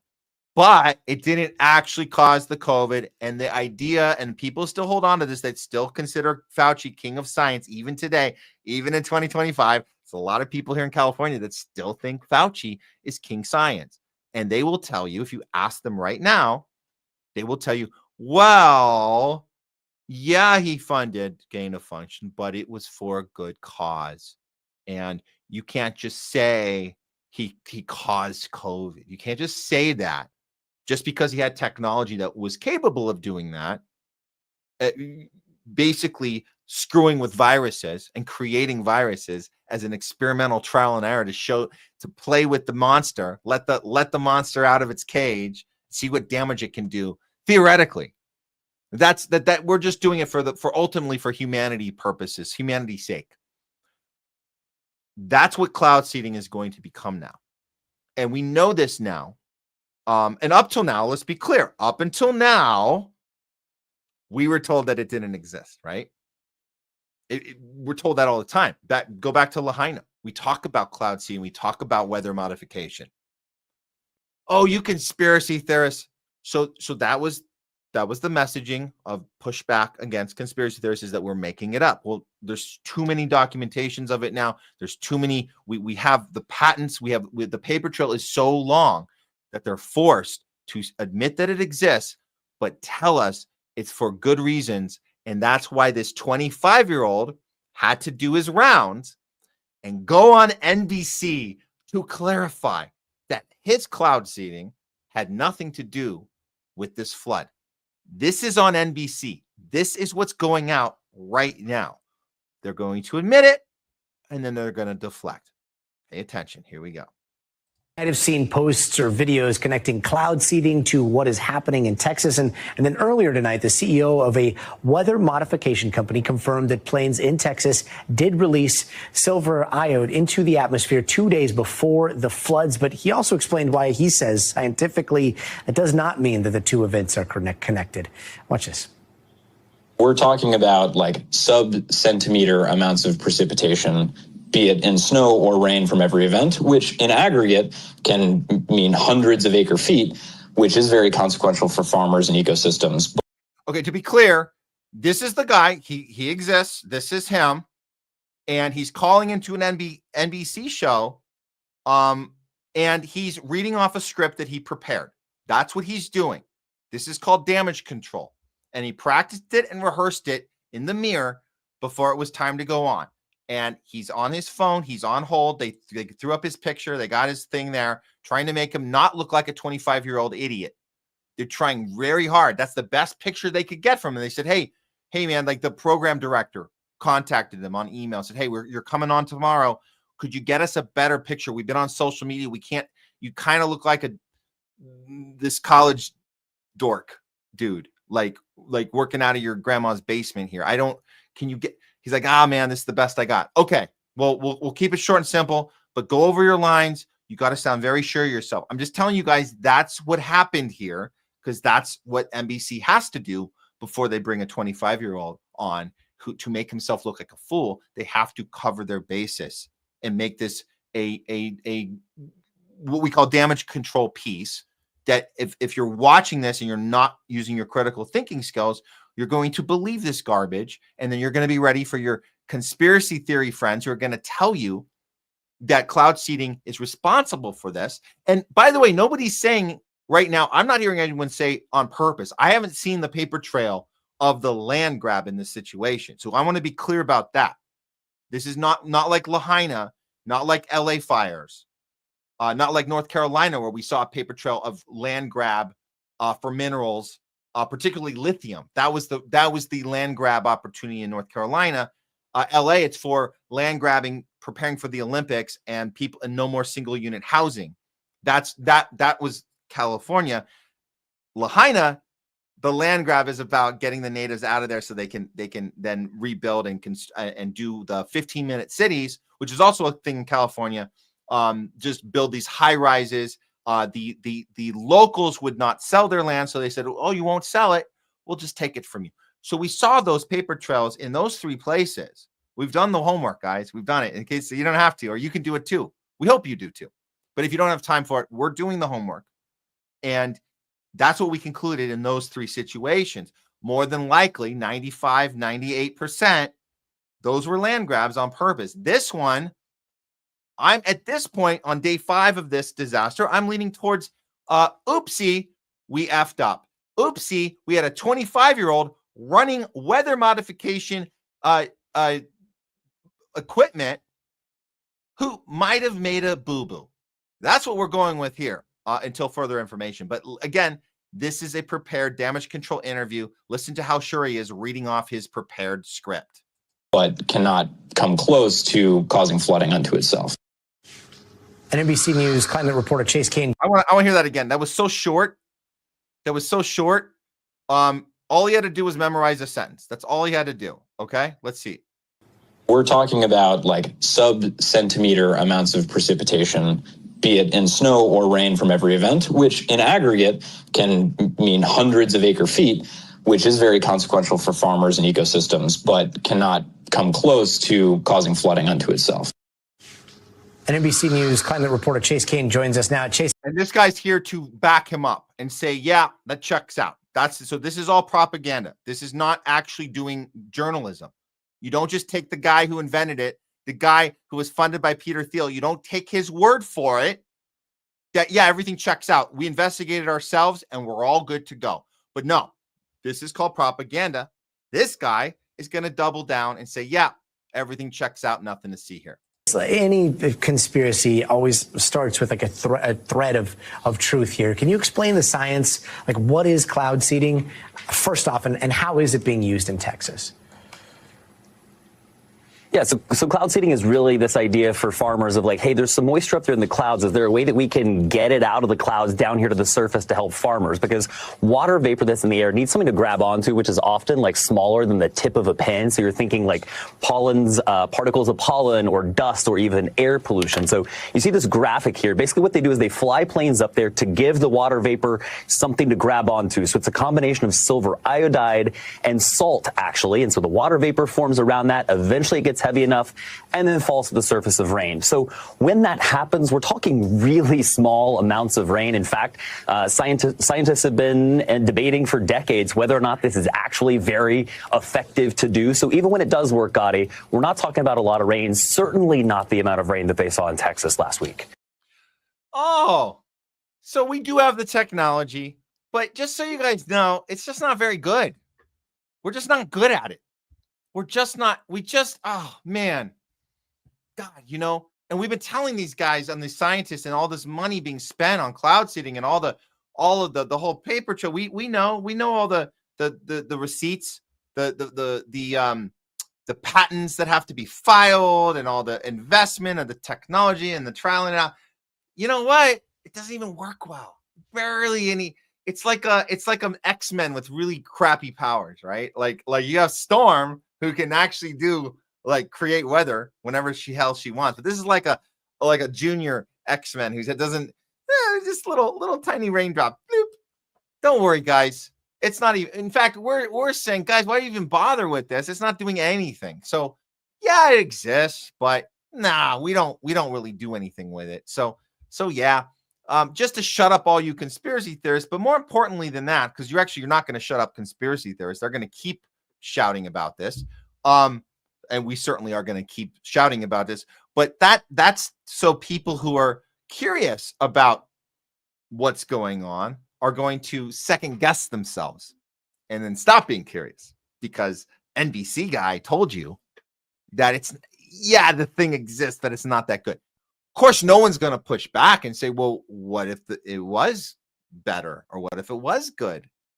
Are people working on it being better? What if the technology exists to create a massive hurricane or a massive fire? What if that technology actually exists? Would the right people be in charge with it? Would you put a 25-year-old? And by the way, they never mentioned the guy's age in the NBC report. You have to go on Twitter to get that or watch our show. So there's no context there. And they're not telling you about Peter Thiel. They're not telling you about Palantir. Of course not. That's not their job at NBC. So that was a deflection piece. So we can take a little tiny win and say, well, from here on out, at least we don't have to feel like cloud seeding is we're going to be told that it doesn't exist. Well, that's good. Well, thank you for that one. But we're going to have to keep fighting this, just like the gain of function. Oh, it's not. No, Fauci he didn't do anything bad. He's just trying to help humanity. And that's what this kid, Augustus, is trying to do too. He's trying to help humanity. Meanwhile, 100 kids plus are dead. 100 people plus are dead. Majority of them coming from Camp Mystic. Children dead for no reason. Other than, I guess, we're giving billionaires little toys to play with weather. He should shave his head and just call himself Professor X, and then start going to town with his superpowers. That's what we're living through now. This is mutant stuff. This technology is very dangerous, and we have to keep our eye on it and keep reporting on it. But that's the Camp Mystic tragedy for you guys. As it unfolds, we'll continue giving you more information, but that's where we're on now. Looks like, going down that rabbit hole today, looks like this might have been a horrible, horrible, man-made oopsie. Okay. I think we should head to talking back now. Man, we got a lot of engagement from you guys, and we do appreciate the Rumble rant from our friends over at Due Dissidents. And if you guys are still watching from Due Dissidents, thank you for being part of the Homeless Left today. Go ahead and hit not just the like, we love that, but also the follow. We appreciate a follow because it means that you can tune in if we're uploading some videos and you guys, there's a story you want to see how we're covering it. We try to cover pretty much everything we can in the 2 full shows. We do 2 long shows every week, Tuesdays and Thursdays. We do, about 4-hour show. This one will probably be 4 hours as well. But yeah, we still have some more show for you guys. We got one more story I'm going to do after this, so stick around. But I think right now we're just going to get right to it. This is where we engage with you. So you guys go on our Rumble. If you aren't on Rumble, and you're watching us somewhere else on Twitter, I guess you can throw comments up on Twitter. I think that's a thing. But that's at the Homeless Left on Rumble and on Twitter. And if you're on our YouTube, or if you're looking for us on YouTube, we are on THL Presents on YouTube, and we'll be going to those comments first. If there's any super chats or anything like that going on, we'll cut you to the front of the line. And Rumble rants as well, we will cut to the front of the line for you guys as well. So let's get as many in as we can. It's time for talking back. This time with me, with Matt. Okay, let's do it.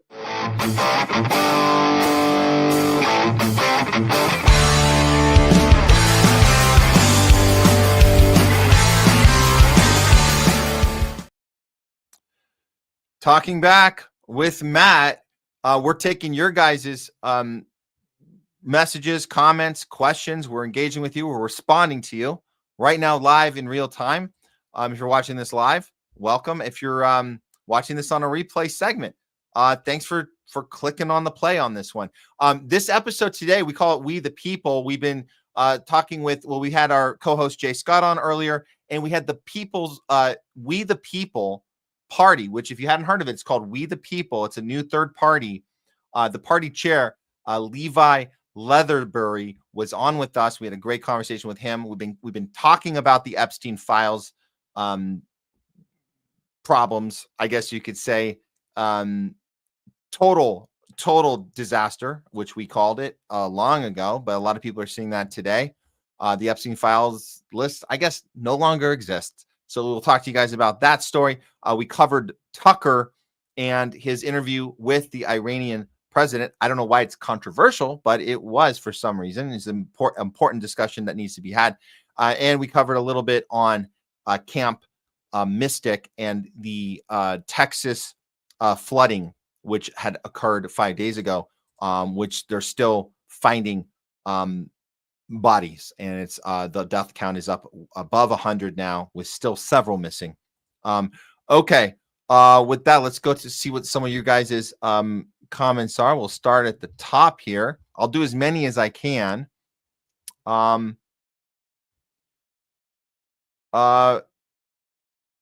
Ed Rams, thanks for tuning in. You got in early with us. Thank you. Wrote War? Funny. Yeah, it is pretty funny. Ha ha ha. Thanks for that. And Leslie's been watching too. This is the Peace Talk. Yes, Leslie, the Peace Prize. Yeah. If you guys missed it, we cover that actually in Real Fake News Update. Netanyahu submitted Trump for a Nobel Peace Prize. I kid you not. A murderer, genocider, psychopath, killer nominated the funder of a murderer, genocide, psychopath, killer for a peace prize. Yep, that happened. That happened. Thanks, Leslie. And all sentient beings followed up. Oh my gosh, this is horrible. Please stop this. Referring to the murdering of 100 more, 75 to 100 more Palestinians murdered just last night as Netanyahu is chowing down with Trump at his third White House visit. That also happened same night. Very, very sad. Very sad. Let's see what else. Oh, we had some engagement on Twitter. Very cool. This is Danny Vick. Thanks for tuning in on Twitter. And the Tooth Fairy brought my kids the money under their pillow when they lost their tooth. I don't know if I had this in the correct order, but this also was in at the same time. Agreed. Part of the crew, part of the ship. Thank you for that, Danny Vick, on our Twitter feed. Very cool. Let's see what's going on YouTube. Yes. From Sander, when the elites feed America shit, you guys ask for seconds. How are you not all in the streets going nuts right now? And I believe, Sander, this is in reference to the Epstein files. They submitted a 2-page report telling the American people the list doesn't actually exist, and we needed 6 months to figure that out. Yeah, it doesn't exist. And why are we not in the streets? Why are we not going nuts right now? If this doesn't get everybody in eye out against the system, nothing will. Exactly. Actually, he might have actually been referring to the Netanyahu and Trump dinner as well, nominating him as peace talks. But both are infuriating. We should be in the streets for all of this. And I don't know why people are still safe at home, not having these loud discussions, yelling at the top of their lungs. What the hell is going on? Look, another Twitter. This is great. I haven't seen too much of this on our Twitter feeds, but thank you, Peaceful Warrior, Independent. Oh, you reposted it. Well, thank you for reposting. Maybe this is where our audience is coming from. I appreciate you, Peaceful Warrior, reposting the stream on your Twitter feed. Thank you. And if you guys are seeing this on Peaceful Warrior, thank you. And you guys can follow us as well and watch the show Homeless Left twice a week. Thank you so much. Let's see what else we got. Oh, hello, Sherry. Hi, Sherry. Sherry Wise. Thanks for watching. We love you, Sherry. Oh, Sander. Again, Sander Clegong.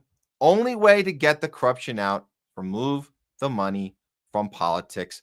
Yeah, that's it. And this was the main point of the third party discussion we were having with Levi, the chair of We the People Party. That's the #1 platform. I like that a lot. I like that philosophy, the putting our ideologies aside, not aside. I mean, those are important. The things that we care about, that we believe in, like labor rights, like, well, anti-war. I mean, that's the biggest one. Anti-war, free speech. Yeah, empowering the worker, holding the billionaire class accountable. I mean, these are things we all should agree on, or even if we don't. The main thing is corruption in politics. You get the money out. Everyone should be on board with that. And if it's not happening, there's a reason it's not happening. There's a reason. And Levi explained that very articulately, very clearly. I would go back and watch that interview. We will be uploading that interview soon with Levi, or you can watch it on the replay here. But he explains that very well about not only how we're going to get money out of politics, get corruption from the money out of politics. He explains why it hasn't happened yet. There's a very good reason why it hasn't happened. So we have to identify why, and we have to fix that why so we can actually do it. So very cool. I'm actually really excited since having that discussion. And then Sandra, this is also about that discussion. I believe you're referring to Elon here. Oh, good. Another billionaire funding his own interest. That'll totally not be just like the other two parties. Yep. That's definitely in reference to the American Party. I agree with you 100%. 100%. Let's see what else. Oh, I don't know this. I'll read this one, but I'm not familiar with this. Amber, thanks for tuning in, Amber, on YouTube. Saw the NTV segment on Purity Balls featuring Magic Johnson, his daughter. Yikes. She had to promise and sign a pledge not to have sex before marriage, even though her parents had sex before marriage. That's interesting. I didn't know that. They're getting they're bringing the what do you call those? This Christian values, religious values back to the table. Okay. Not sure about why that is. Okay. Let's see what else we got here. Looking at the YouTube page. And I see your guys as super stickers. Thank you guys. We can see the stickers. So thank you so much for the super stickers. Wish to go. Thanks for tuning in. There's no help in the MAGA people who don't believe they were duped. They are as bad as the extreme vote blue, no matter who's shit libs. Fuck the duopoly. Oh, yeah. You know what? You're 100% right. Wish to go. They're just as bad as a vote blue, no matter who's shit libs. But I think there's less of them. I think more MAGA people are being vocal than the vote blue, no matter who's. There's so many of those people. They're just stuck in this tribe. They cannot get out. The four disastrous years with Biden wasn't enough. At least with MAGAs, it's 6 months. That's it. 6 months. We gave it a shot. We gave you the benefit of the doubt. We told you we championed your 3D, 4D, 5D, 6D chess. We ain't doing 10D chess. We ain't doing it. We're done. We were duped, and we're going to be vocal about it. But yes, the ones who will never say they're duped, that's pretty bad at this point. Those MAGAs, it's pretty bad to be doubling down on this still. Shout out to Dude Dissidents rating this stream. Hell yeah. F yeah. F to the yeah. The Dude Dissidents boys, DD boys brought their crowd over here. We love you guys. Thank you so much. You know, I couldn't even put this up last time you guys did this. Dude Dissident rated our stream. I couldn't even get the comment, let alone find it. So I guess StreamYard and Rumble are getting a little better at coordinating because now we can see the actual raid when it happened. I guess it was exactly at 2:30 Pacific, exactly an hour ago. So if you guys are still watching, thanks. That means I guess we're keeping your attention a little bit here. If you've been on with us for an hour over from Due Dissidents, thank you guys. Let's see what else we got. Yeah, and that's to Bonzo Beans, who I think was the coordinator of that. Wishigo said, "Hey, Bonzo Beans, fellow dissidents, thank you." Yeah, and thanks for doing that. If you made that happen for us, Bonzo Beans, we really, really appreciate it. And thanks. Yes, you're saying from East Coast to West Coast. Hell yeah, we're getting you guys across the country, from New York to LA, and we're right here with you. We're right here with you. Thank you, guys. Let's see. Let's see what else. Okay. Here we go on the Iran story, Iran and Israel with the Tucker story. LOL, Iranian? No, too many Israel sleepers to fit any Iranians. Thanks for that. Stump DLL. Appreciate you tuning in. And it says Israel gonna false flag us. Yeah, we thought there might have been something over the 4th of July holiday. Thank God there wasn't, but that doesn't mean they still have their. Of course, they still have their stuff in place. They still have their super cells in place. We know about the Samson option. We know about it. It exists. When is it going to be used? Hopefully never. But yeah, to follow up, Israel is losing the narrative. So they might be doing this to us pretty soon. Who knows? Thanks for that, Stump DLL, and for tuning in. Appreciate it. ChatterX, thanks for tuning in. De-dollarization, how Iran challenges U.S. dollar dominance and the petrodollar system. I think you might be talking about now this link will disappear, so you guys grab it now. It's on our Rumble channel. Thanks, ChatterX, for sharing this. I haven't clicked on the link yet. I'm just seeing it, but I'm going to guess you might be talking about the new Iran dollar. I think it's the IQD. The IQD might be something in play. We looked into that a little bit, actually. It is challenge. It's all about challenging the U.S. dollar. That's the point. That's why we take out Saddam. That's why we take out Gaddafi. We take them out because they were challenging the petrodollar system with a new way to trade, and specifically with oil. That's the one you're not allowed to. You're not allowed to go behind U.S. and Saudi Arabia. By the way, they're our little muscle that we put into play for the last 40 years, muscling people into using the petrodollar for oil exchange. That's the only way we've managed to keep our quote unquote dominance in the world and American exceptionalism and the greatest country in the world is we force people, we bully people into using our petrodollar. Well, of course, when you push back to that, we're going to retaliate. But at some point, we're going to run out of the ability to retaliate. That's what's going on. So little by little, countries like currently Iran, Iraq, they're working on ways to challenge this, and hopefully not being taken out like Saddam was taken out, and Gaddafi was taken out. Okay, moving on.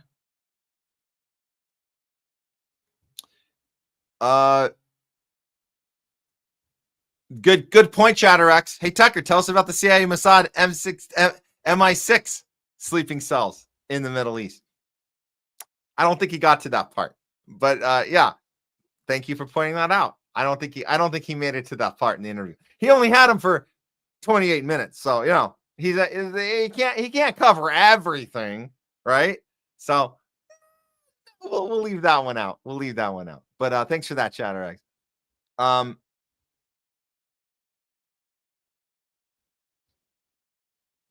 Airways, look, I'll put this up. I get it. Sleeper cells admitting to be sleeper cells, that would expose their sleeper status. So I guess you're referring to the question of, do you have sleeper cells here? I don't think it was about whether he was going to be truthful to that question. I think it's two things. One, Tucker had to ask the question. So it's not about him saying, I don't agree that it's dumb as much as it's politically important for him to ask it so he can check the box and say, I did. He did.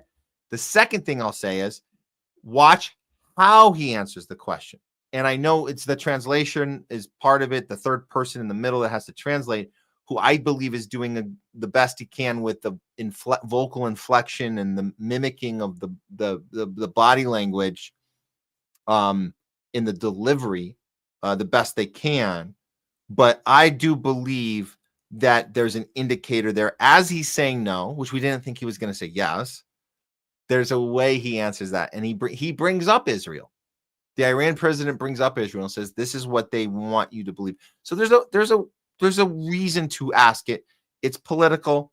It's a curiosity. How are you going to maneuver around this one? So I wouldn't say just dumb shit, but yeah, you are correct to bring this up, that this is not a cut and dry moment, because obviously you wouldn't say you're doing something bad if you're doing something bad. So yeah, we get you. Gotcha, Airways. Thank you for that comment. And we should go follows up with, our true enemy is far closer to home. 100%. 100%. Thank you for that. Thank you for that. For real. For real. Okay. And this is another follow. I appreciate this, Stump DLL Stump DLL. We should go. You half of it in Hollywood. Yeah, half of it in Hollywood, other half in Washington D.C. And left out my New York. I think that's what you're talking about, the New York area. But the point is, yes, the the enemy is surrounded us here.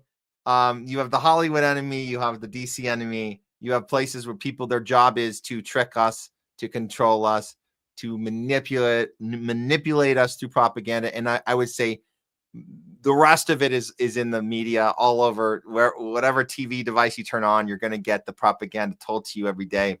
And that's how they control us, is through that propaganda machine, which is derived in Hollywood and in DC. So those are the focal points of where the best theater comes from, where the actors are trained to do their job.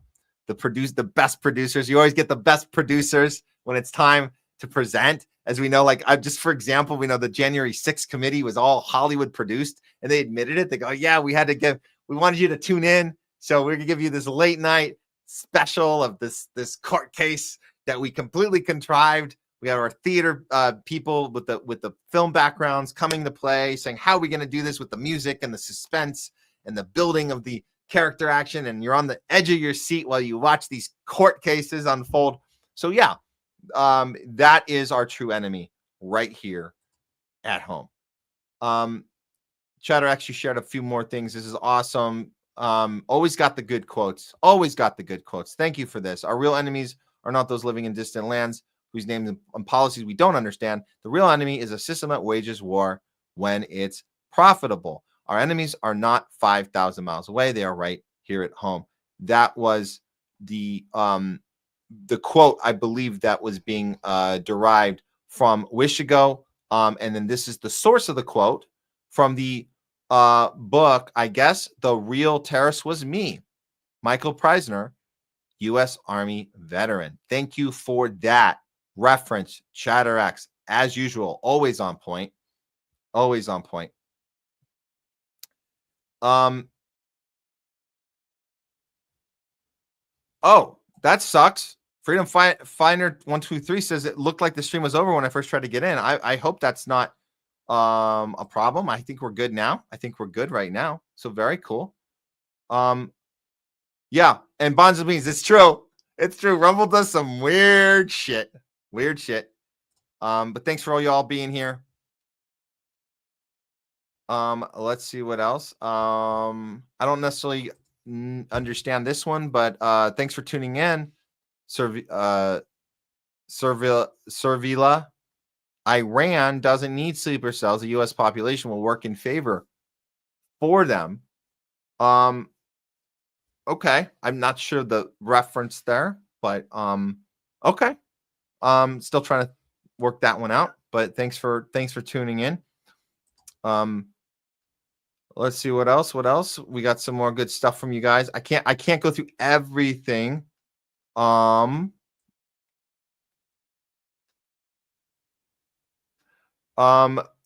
Bonzo Baines. Yes, we should go. Been on this channel. Yes, definitely. Seems like a good bunch. Yeah, we try to keep a good bunch here. Occasionally we get a few people, a little, I don't want to say, I don't like to punch down and say like off the deep end or anything, but sometimes we have healthy debates in our chat. I've seen them. Sometimes they're not so healthy. When they're healthy, we like to feature them. If they don't look so healthy, we try to ignore them, but we don't ever have to really ban anyone from the channel. I think we've only done that when it clearly were people coming in, psyop shit, ready to start stuff. We've never seen them before. So that's only happened like 2 or 3 times, I think, in 2 years that we've been doing this. So yeah, that's generally we do have a very good, very, very good crowd here. So let's see. And this is a great point. Israel has minders in our government, not the reverse. That's correct. And this is why I tend to lean towards Israel's controlling us. We're the arm for them. Not the other way around. That's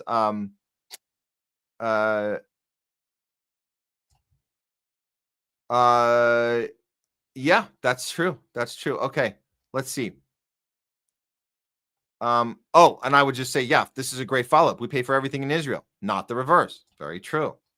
That's true. So if we're writing the check, but what does that mean? So relating to a Hollywood analogy, it really depends on the situation with an investor. So an investor can control a project, a movie, if they have all their paperwork together up front and they have it all designated for like creative control and percentage of earnings and making decisions, final decisions, and there's like an operating agreement and who has what say, if there's a vote, who's on that voting committee, who can override the director, does director get final cut? There's so many questions, but I'll tell you this, there's not just one way this works. I've seen situations in film where an investor does not have a good deal at all and is writing the check, but the filmmakers have done this enough times. The investor might be green, as they say, green investors, or first time, they might get taken advantage of. There might not be a clause for them to have any creative control or any sort of vote when there's a decision that needs to be made. And there's no clause as far as getting them a good return. I've seen really bad situations for investors where the filmmakers, they've done it enough. They know how to word it just right and have a lawyer kind of manipulate them. So they're still writing the check and the film went over budget. Oh, we need some more money. And they go, what if I want to pull out? Well, you can. Look at your clause. You actually can't pull out. So we're going to need another check. But what if I don't want it? Well, too late. You already signed that you'll do it. It's the old blank check to Netanyahu RFK approach, which is like the worst business decision ever. If you're talking about business, why would you give anybody a blank check for anything ever? Hello. That's not how investment works. That's not how, when you're footing the bill, there's always got to be conditions. There always has to be a red line. Of course, there's a red line. You effing moron, RFK, telling us no red line for Netanyahu. But that's the problem, is that it seems like it is a no red line policy, which means the investor's getting screwed. That's what's happening here. The investor is us, and we're not in charge. There you go. Again, situation case by case. In this case, investor has no power at all. And when the filmmaker arrives to sit down with the investors ask questions about where are we going? Where does this end? Is there a possible two-state solution? The investor goes like this. Why don't you tell me, trusted genius filmmaker? You're the genius here. You're the genius that gets all of the creative control of everything. Just tell me how much to write the next check for. That's what we're seeing. That's what's going on. It's called a bad deal. And in Trump's language, the art of the deal did not work out very well here. But he can tweet out all he wants about Trump Gaza AI videos, all he wants, but Netanyahu's in charge. Okay, let's see. I'll do a few more here. And anything else I miss, I'll throw it up at the end of the show. We do have one more story to get to. So I want to get to that before we get to the top of the hour. Let's see. I agree with this, Airways. Trump has trouble setting up checkers. He can't play chess. Too short of an attention span. I think a lot of MAGAs are realizing that now. I think they're realizing it now. There is no NED chess going on. Nothing like that. Yep. Agree, Bonzo Beans. Yep. 100%. Okay. Two more and then we'll oh, hey, Zoodzilla. Yo, I'm late, but free Palestine. Hell yeah. Hell yeah. Thank you for that one. Let's see. I'll try to get a new one in here because you guys had some great, there's some great comments in here. I can't get to all of them right now, but let's say, we're interrupting live feeds with ads. Yo, shoot. Yeah. Well, I guess that's how they have us set up right now. Thank you for pointing that out, Julie MR. Look, we're just trying to figure out how to do this, navigate this new channel. I'm still working on it. If you guys have advice, you want to DM me on that, that's cool. But we don't want to take the live viewing away from you guys. We'll try and unclick that box or click that box that will help us because we don't want you guys going to live interruptions and going to a commercial during the feed. That's not cool. So we'll look into that. Thanks for pointing that out, Julie MR. We really want you guys engaged for the show, especially because it's live. Like you guys, you shouldn't have that distraction. So apologies for that. We'll look into it. And now I'll do one more. Let's see.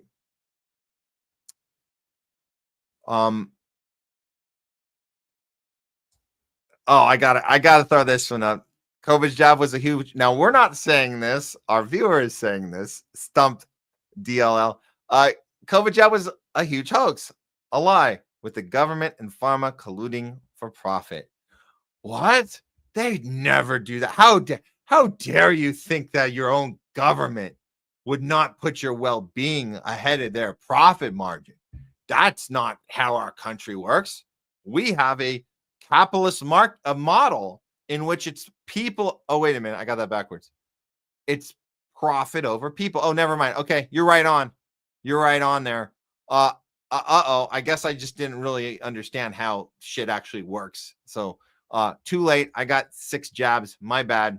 I should have looked at the definition of capitalism. I should have looked that up a little closer and saw the profit margin was over people's well-being and interest. Oopsie, my bad. Okay. Oh, they keep coming. They keep coming. Okay. We'll get to more of you guys later. Let's do one more and then we'll cut this out.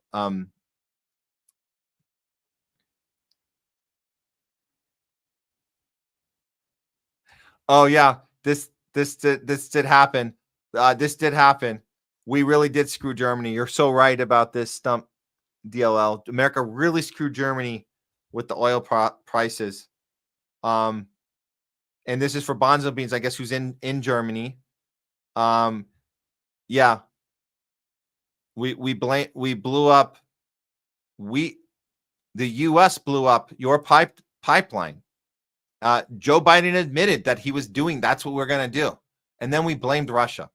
We did that because we cannot have a pipeline going from Russia to Germany. We wanted to control the resources, control the oil, control the energy. It's all about energy. It's always been about energy and funneling money into the war machines, warmongers' pockets. It's always been that. And as Leslie Graham says, down to the last Ukrainian. Yeah.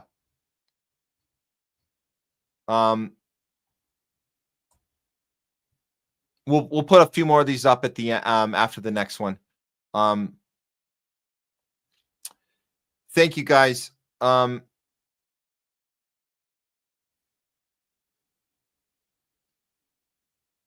do one last one. I can't help it. You guys have been great on this today. Okay. Last one.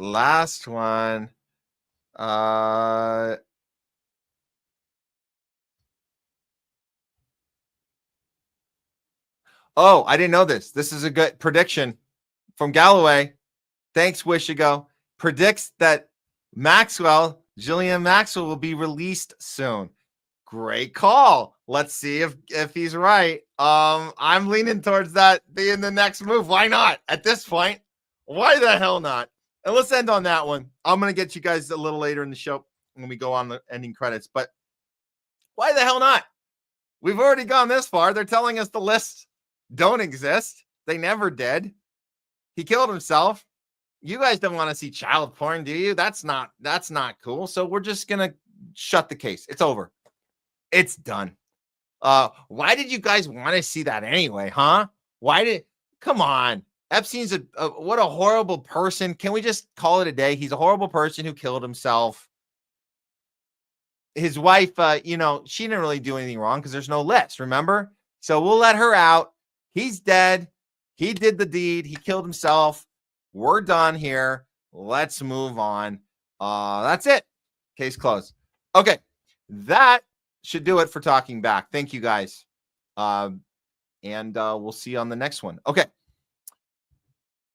I think we have one last segment. Actually, we did have 2 segments, but what I'm going to do is I'm going to push the 99 million vaccinated study. We're going to push that to Thursday. Thursday is going to be, we're going to do an extra super special on We Know What It's Not, because I got a bunch of stuff to cover on that, and we just kind of ran out of time today on that stuff. So expect a big pharma show on Thursday. We'll have a whole bunch for you guys. The Maha movement, some unrelated died suddenlies. We're gonna have a bunch of that for you. But right now, for the final segment, let me set this up while I'm talking. I'm gonna try to do two things at once here. So what we're gonna do here, we're gonna do a loudest voice. But actually, I did have two of them. I think we're gonna do a tie for loudest voice this week and get that out of the way today. So we'll have more time on Thursday to do some more stuff. Okay. I think we are. Okay, there we go. Okay. Let's go ahead and do loudest voice of the week. And it's going to be a tie this week. So get ready. This will be a good one. Here we go.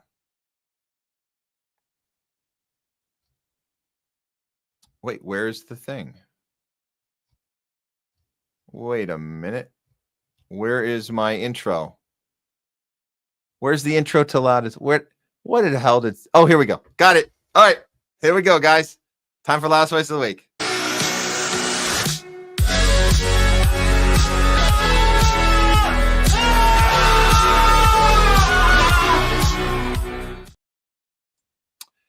It's loudest voice of the week. Sometimes we give you guys a heroic moment where somebody sticks it to the man, does it in a very intense place, intense situation, disruption moment, calling it out, calling out the billionaire class, calling out the Zionists. We love those ones. Sometimes people just have a total freak out and doesn't really accomplish much of anything, but we show that sometimes when people have been pushed to the limit and they have had enough and they have nothing else to lose. So it really depends on the week. But then occasionally we also do one where it's so humiliating and embarrassing. We like to understand why it happened. So we'll show that. So this week we actually, for loudest voice of the week, we were actually doing a tie. It's a two-way tie for loudest voice of the week. We're going to start with the one that is a more noble, heroic moment that I believe happened on Piers Morgan when Owen Jones found a way to get Piers to concede that maybe, just maybe, he will at some point be willing to call it a genocide. To get to that point is very difficult, because as much as you guys think that Piers is on the right side, he's not. He's just a guy that puts himself in a convenient position to have an interesting show that gets hits. That's what he does. He's not a moral guy. He will always push back on the convenient thing that he wants to do. He's not on the side of the people.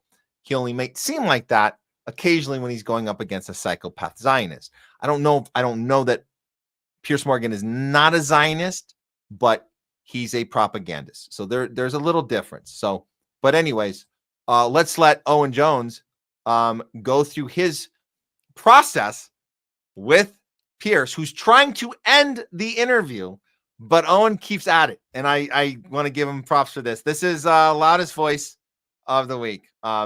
First winner of today. Here we go.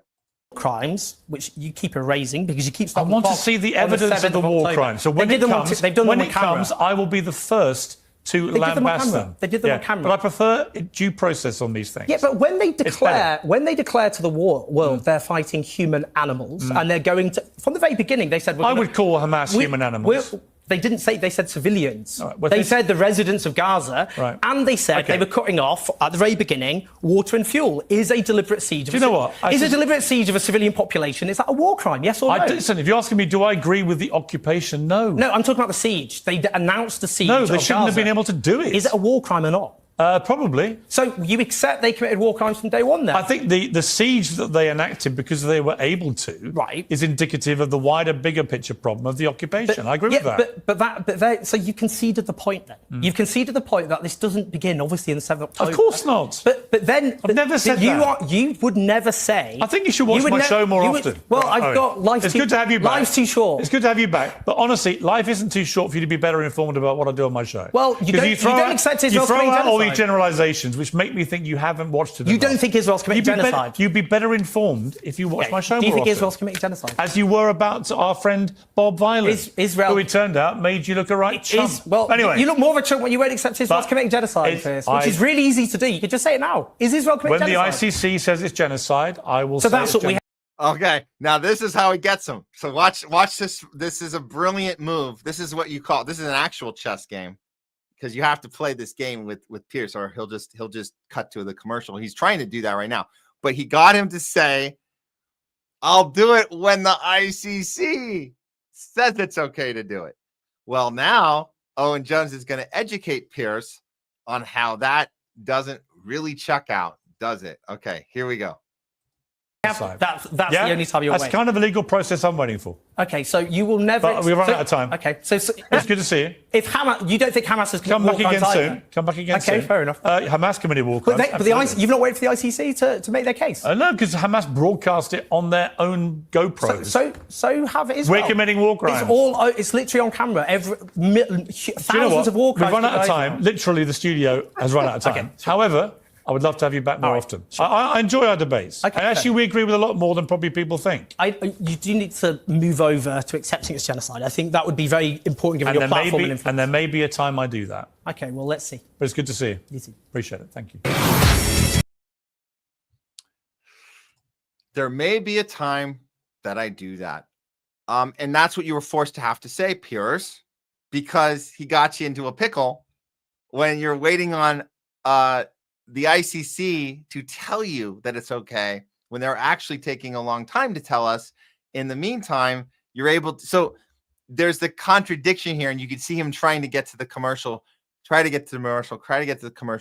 but he's saying maybe there's one day I will say it. And unfortunately, as much as this was an accomplishment for Owen Jones to pressure him to finally admit that he will have to say it at some point, it's still nothing really that great to have to celebrate, because we know that looking back a moment like this, it's kind of tragic that a guy like Piers, and so many like him, he's not unique. There's so many like him who have to wait to the right moment to say the right thing, and then it'll be okay. So the fact that he's still not able to do it, it is sad. But he admitted that he's not able or ready, or his handlers didn't give him the okay to do it yet. You can see him struggling. But that's the logic of somebody not able to be honest right now. That's their logic. That's their attempt to maneuver. And kudos to Owen Jones for getting him to at least say, I guess I'll have to say it at some point. Hopefully sooner than later. And that's just how these conversations have to be until then. The next step after that, admitting it's a genocide, is going to be the feared H word. Yep, Holocaust. That's really the thing we should be saying. So it's a process. You got to take people through the process. That's what it's about. So loudest voice of the week. Again, it's a tie. We'll get to the other one now. We just had the 4th of July weekend. We know, we talked a lot about things you needed to look out for, whether it was going to be a bioterrorism attack, whether it was going to be a sleeper cell situation by Israel, blaming it on Iran. There's a lot of things it could have been, might have been, still could be.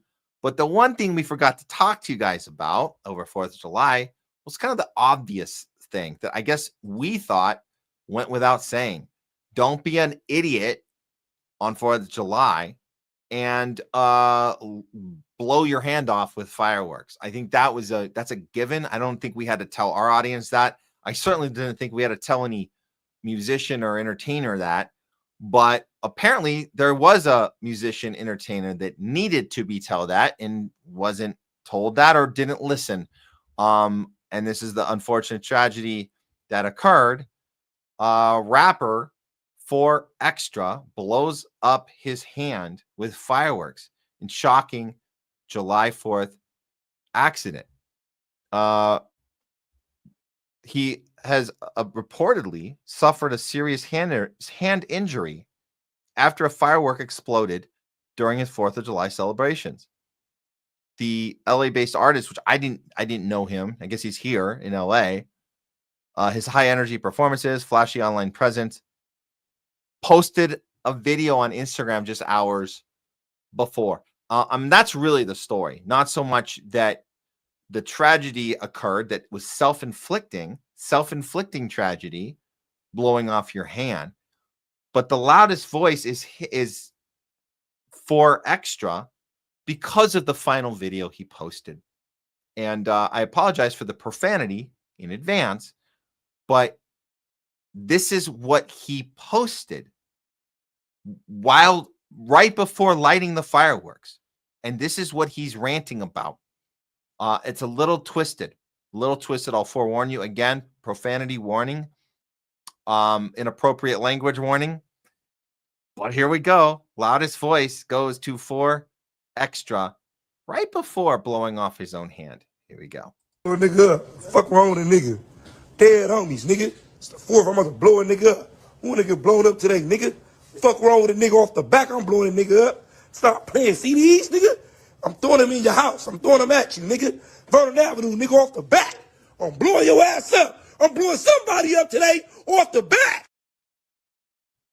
I'm blowing somebody up today. Wow. N-word, whatever, man. That's vulgar. But the sentiment, put the vulgarity aside. The sentiment is I'm going to blow someone up today on 4th. How did we get here? How did we get on 4th of July was about blowing somebody up. And of course it backfired and he blew himself up. But where did we get? How did we get here? We were talking, Leslie and I talked to you guys. We told you we were kind of in a way we were protesting 4th of July by just leaving the country, going down to Mexico. We had a great time. Excellent time. What a great trip. What a relaxing, peaceful trip we had over the weekend. And there was it felt good to kind of in our own way protest the 4th of July, since it's based on things that I think that we weren't fully aware of growing up. We didn't fully understand the thing that we were celebrating on this anniversary of our country. We being the colonizers, we being the people, the settlers, really. We were the original Israel, the original settlers here, and how we raped and pillaged and destroyed the lives of the Native Americans, and then just kind of had our way with the land, what we wanted to do, as we were declaring independence from the horrible rule of the British Empire. We were in fact committing these atrocities on the people here in this country, and this is what we celebrate. So if you want to protest that, do it. We protested. We left. Felt good. But the fireworks, the people setting off fireworks, and in such a dangerous way, like I'm not here to give you a safety lesson in how to handle fireworks. What I'm saying is the sentiment going in that this rapper, who apparently is pretty big in LA, I hadn't heard of you, but apparently he's pretty big here. And I guess people watched this video. Who knows how many people he inspired during this little rant about blowing whoever up. So that's what he decided to do. I'm going to do a rant about hurting somebody on this day of celebration. Taking fireworks. There is some tradition in fireworks, but I'm going to take this and I'm going to punish somebody with it. I'm going to brag about it on social media. In the exact hand that I'm about to light, I'm about to blow off. At least 2 of my fingers are going to be blown up in a matter of moments. Very chilling. Very chilling. I don't know if he still has the post up. People grabbed it, obviously. So even if he takes it down, it's not going to really matter because we're going to be able to find it. But that's not the cap. The cap. The capper. I got one more for you. This is his final interview. This is his final interview before 4th of July. I believe it might have been a day beforehand or 2 days before, but this is the last time 4 Extra was on camera. This is even more trippy. Look what he talks about with his hands. Very animatedly, I guess you say. He's got a lot of energy. Let's just say the least. He's got a lot of energy. I'll have to cut this video if it gets on the YouTube channel, if it's copyright. I don't know if it's copyrighted, but I want to play it for you. It's so disturbing. It's so disturbing. Bone is over here. Whoa. You see my bone? Do you need surgery? Yeah, I got to, but I didn't do it in there. You see it? It's out of place. Oh, you can't squabble no more. Yeah, he's fading. I'm the dead homies. I'm squabbling. I don't think so. I ain't making no motherfucking excuse. Off the back, I'ma sock you. I'm the dead homie. But oh, look at that. He needs surgery on the hand. So I don't. It was he was holding the fireworks in his left hand. His right hand is the one he's talking about in the interview right before. One of those hands got blown off. I did not get the exact hand, but it is. At this point, it doesn't. I don't think it makes a difference. But one of his hands is no longer, presentable. Let's say. But that's I'm not going to say hey, karma, this and that. What I'm going to say is let's try and understand how we got to a place where so much anger and violence is being presented out there onto the interwebs, and we're telling people, we're inspiring. This guy was inspiring his fans to be angry and hostile and to blow somebody up, using the 4th of July as the catalyst for that for that action of inflicting violence. As an artist, don't you want to stand up against violence in this world right now? Don't you want to say something against the violence we're committing? And actually, we're blowing up innocent people right now in Gaza, but not just in Gaza. We're doing it in Lebanon. We're doing it in Yemen. We're doing it in Syria. We're doing it in the West Bank. We're doing it everywhere. And that's again, I'm not going to say karma gets you whatever. But let's just use this. How about we use this as a learning opportunity about the things we post and what we put out there to people, because people are watching and they're listening. And if he had the fan base that he supposedly had here in LA, again, I never heard of him till now, but hopefully they've all learned a lesson. If they even thought that was cool at the time that he was saying all that crap right before he blew his own hand off. But that rant. We're giving him the tie of today's loudest voice of the week. Okay, that should do it for today. I'll throw a few more of your guys' comments up. Actually, let's do a couple right now.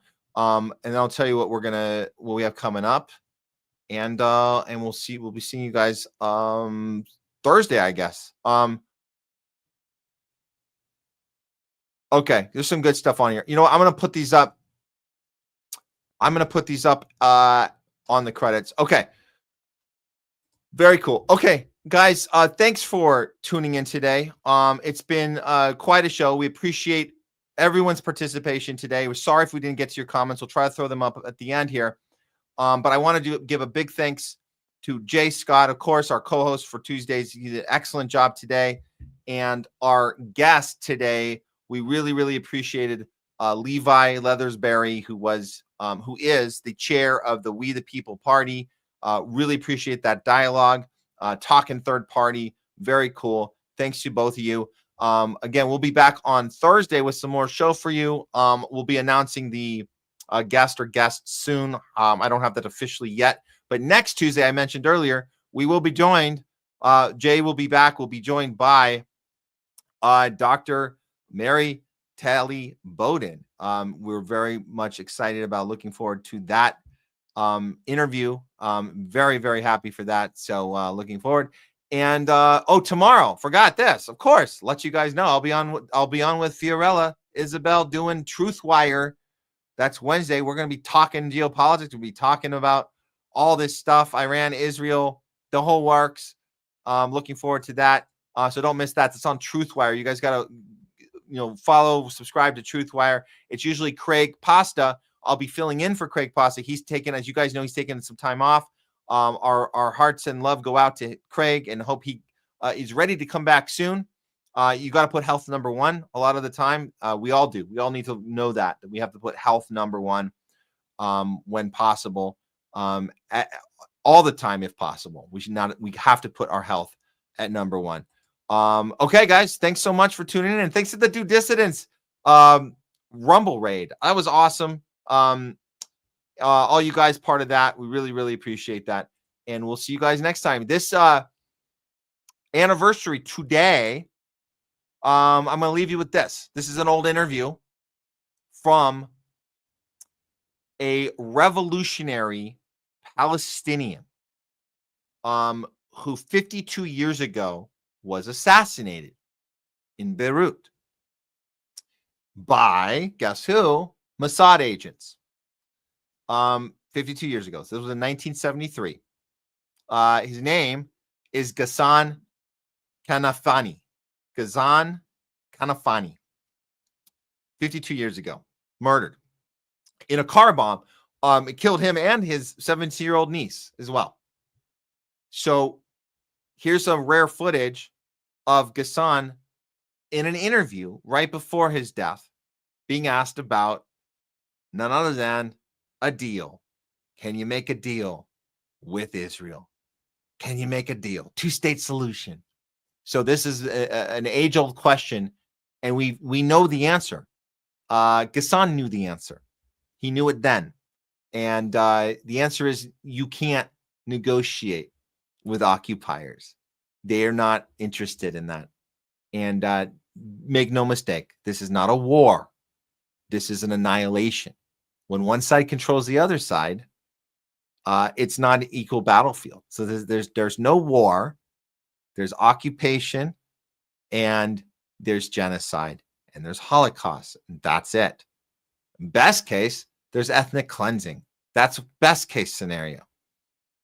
Still very, very bad. Not a war, not a negotiation. It doesn't really make sense. Okay, we'll let him explain it himself. Ghassan Kanafani, Palestinian revolutionary. If you didn't know him, now you know. We'll see you guys Thursday. Until then, always go out the world with courage, conviction, and above all else, principle. We'll see you next time, guys. Take care. A conflict. It's not a conflict. It's a liberation movement fighting for justice. Well, whatever it might be best called. It's not whatever, because this is where the problems start. Because this is what makes you answer all your questions, all your questions. This is exactly where the problems start. This is a people who is discriminated, is fighting for his rights. This is the story. If you will say it's a civil war, then your questions will be justified. If you will say it's a conflict, then of course it's a surprise to know what's happening. Why won't your organization engage in peace talks with the Israelis? You don't mean exactly peace talks. You mean capitulation, surrendering. Why not just talk? Talk to whom? Talk to the Israeli leaders. That's kind of conversation between the sword and the neck, you mean? Well, if there were no swords and no guns in the room, you could still talk.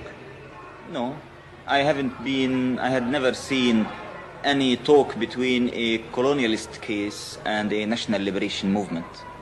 But despite this, why not talk? Talk about what? Talk about the possibility of not fighting. Not fighting for what? Not fighting at all, no matter what for.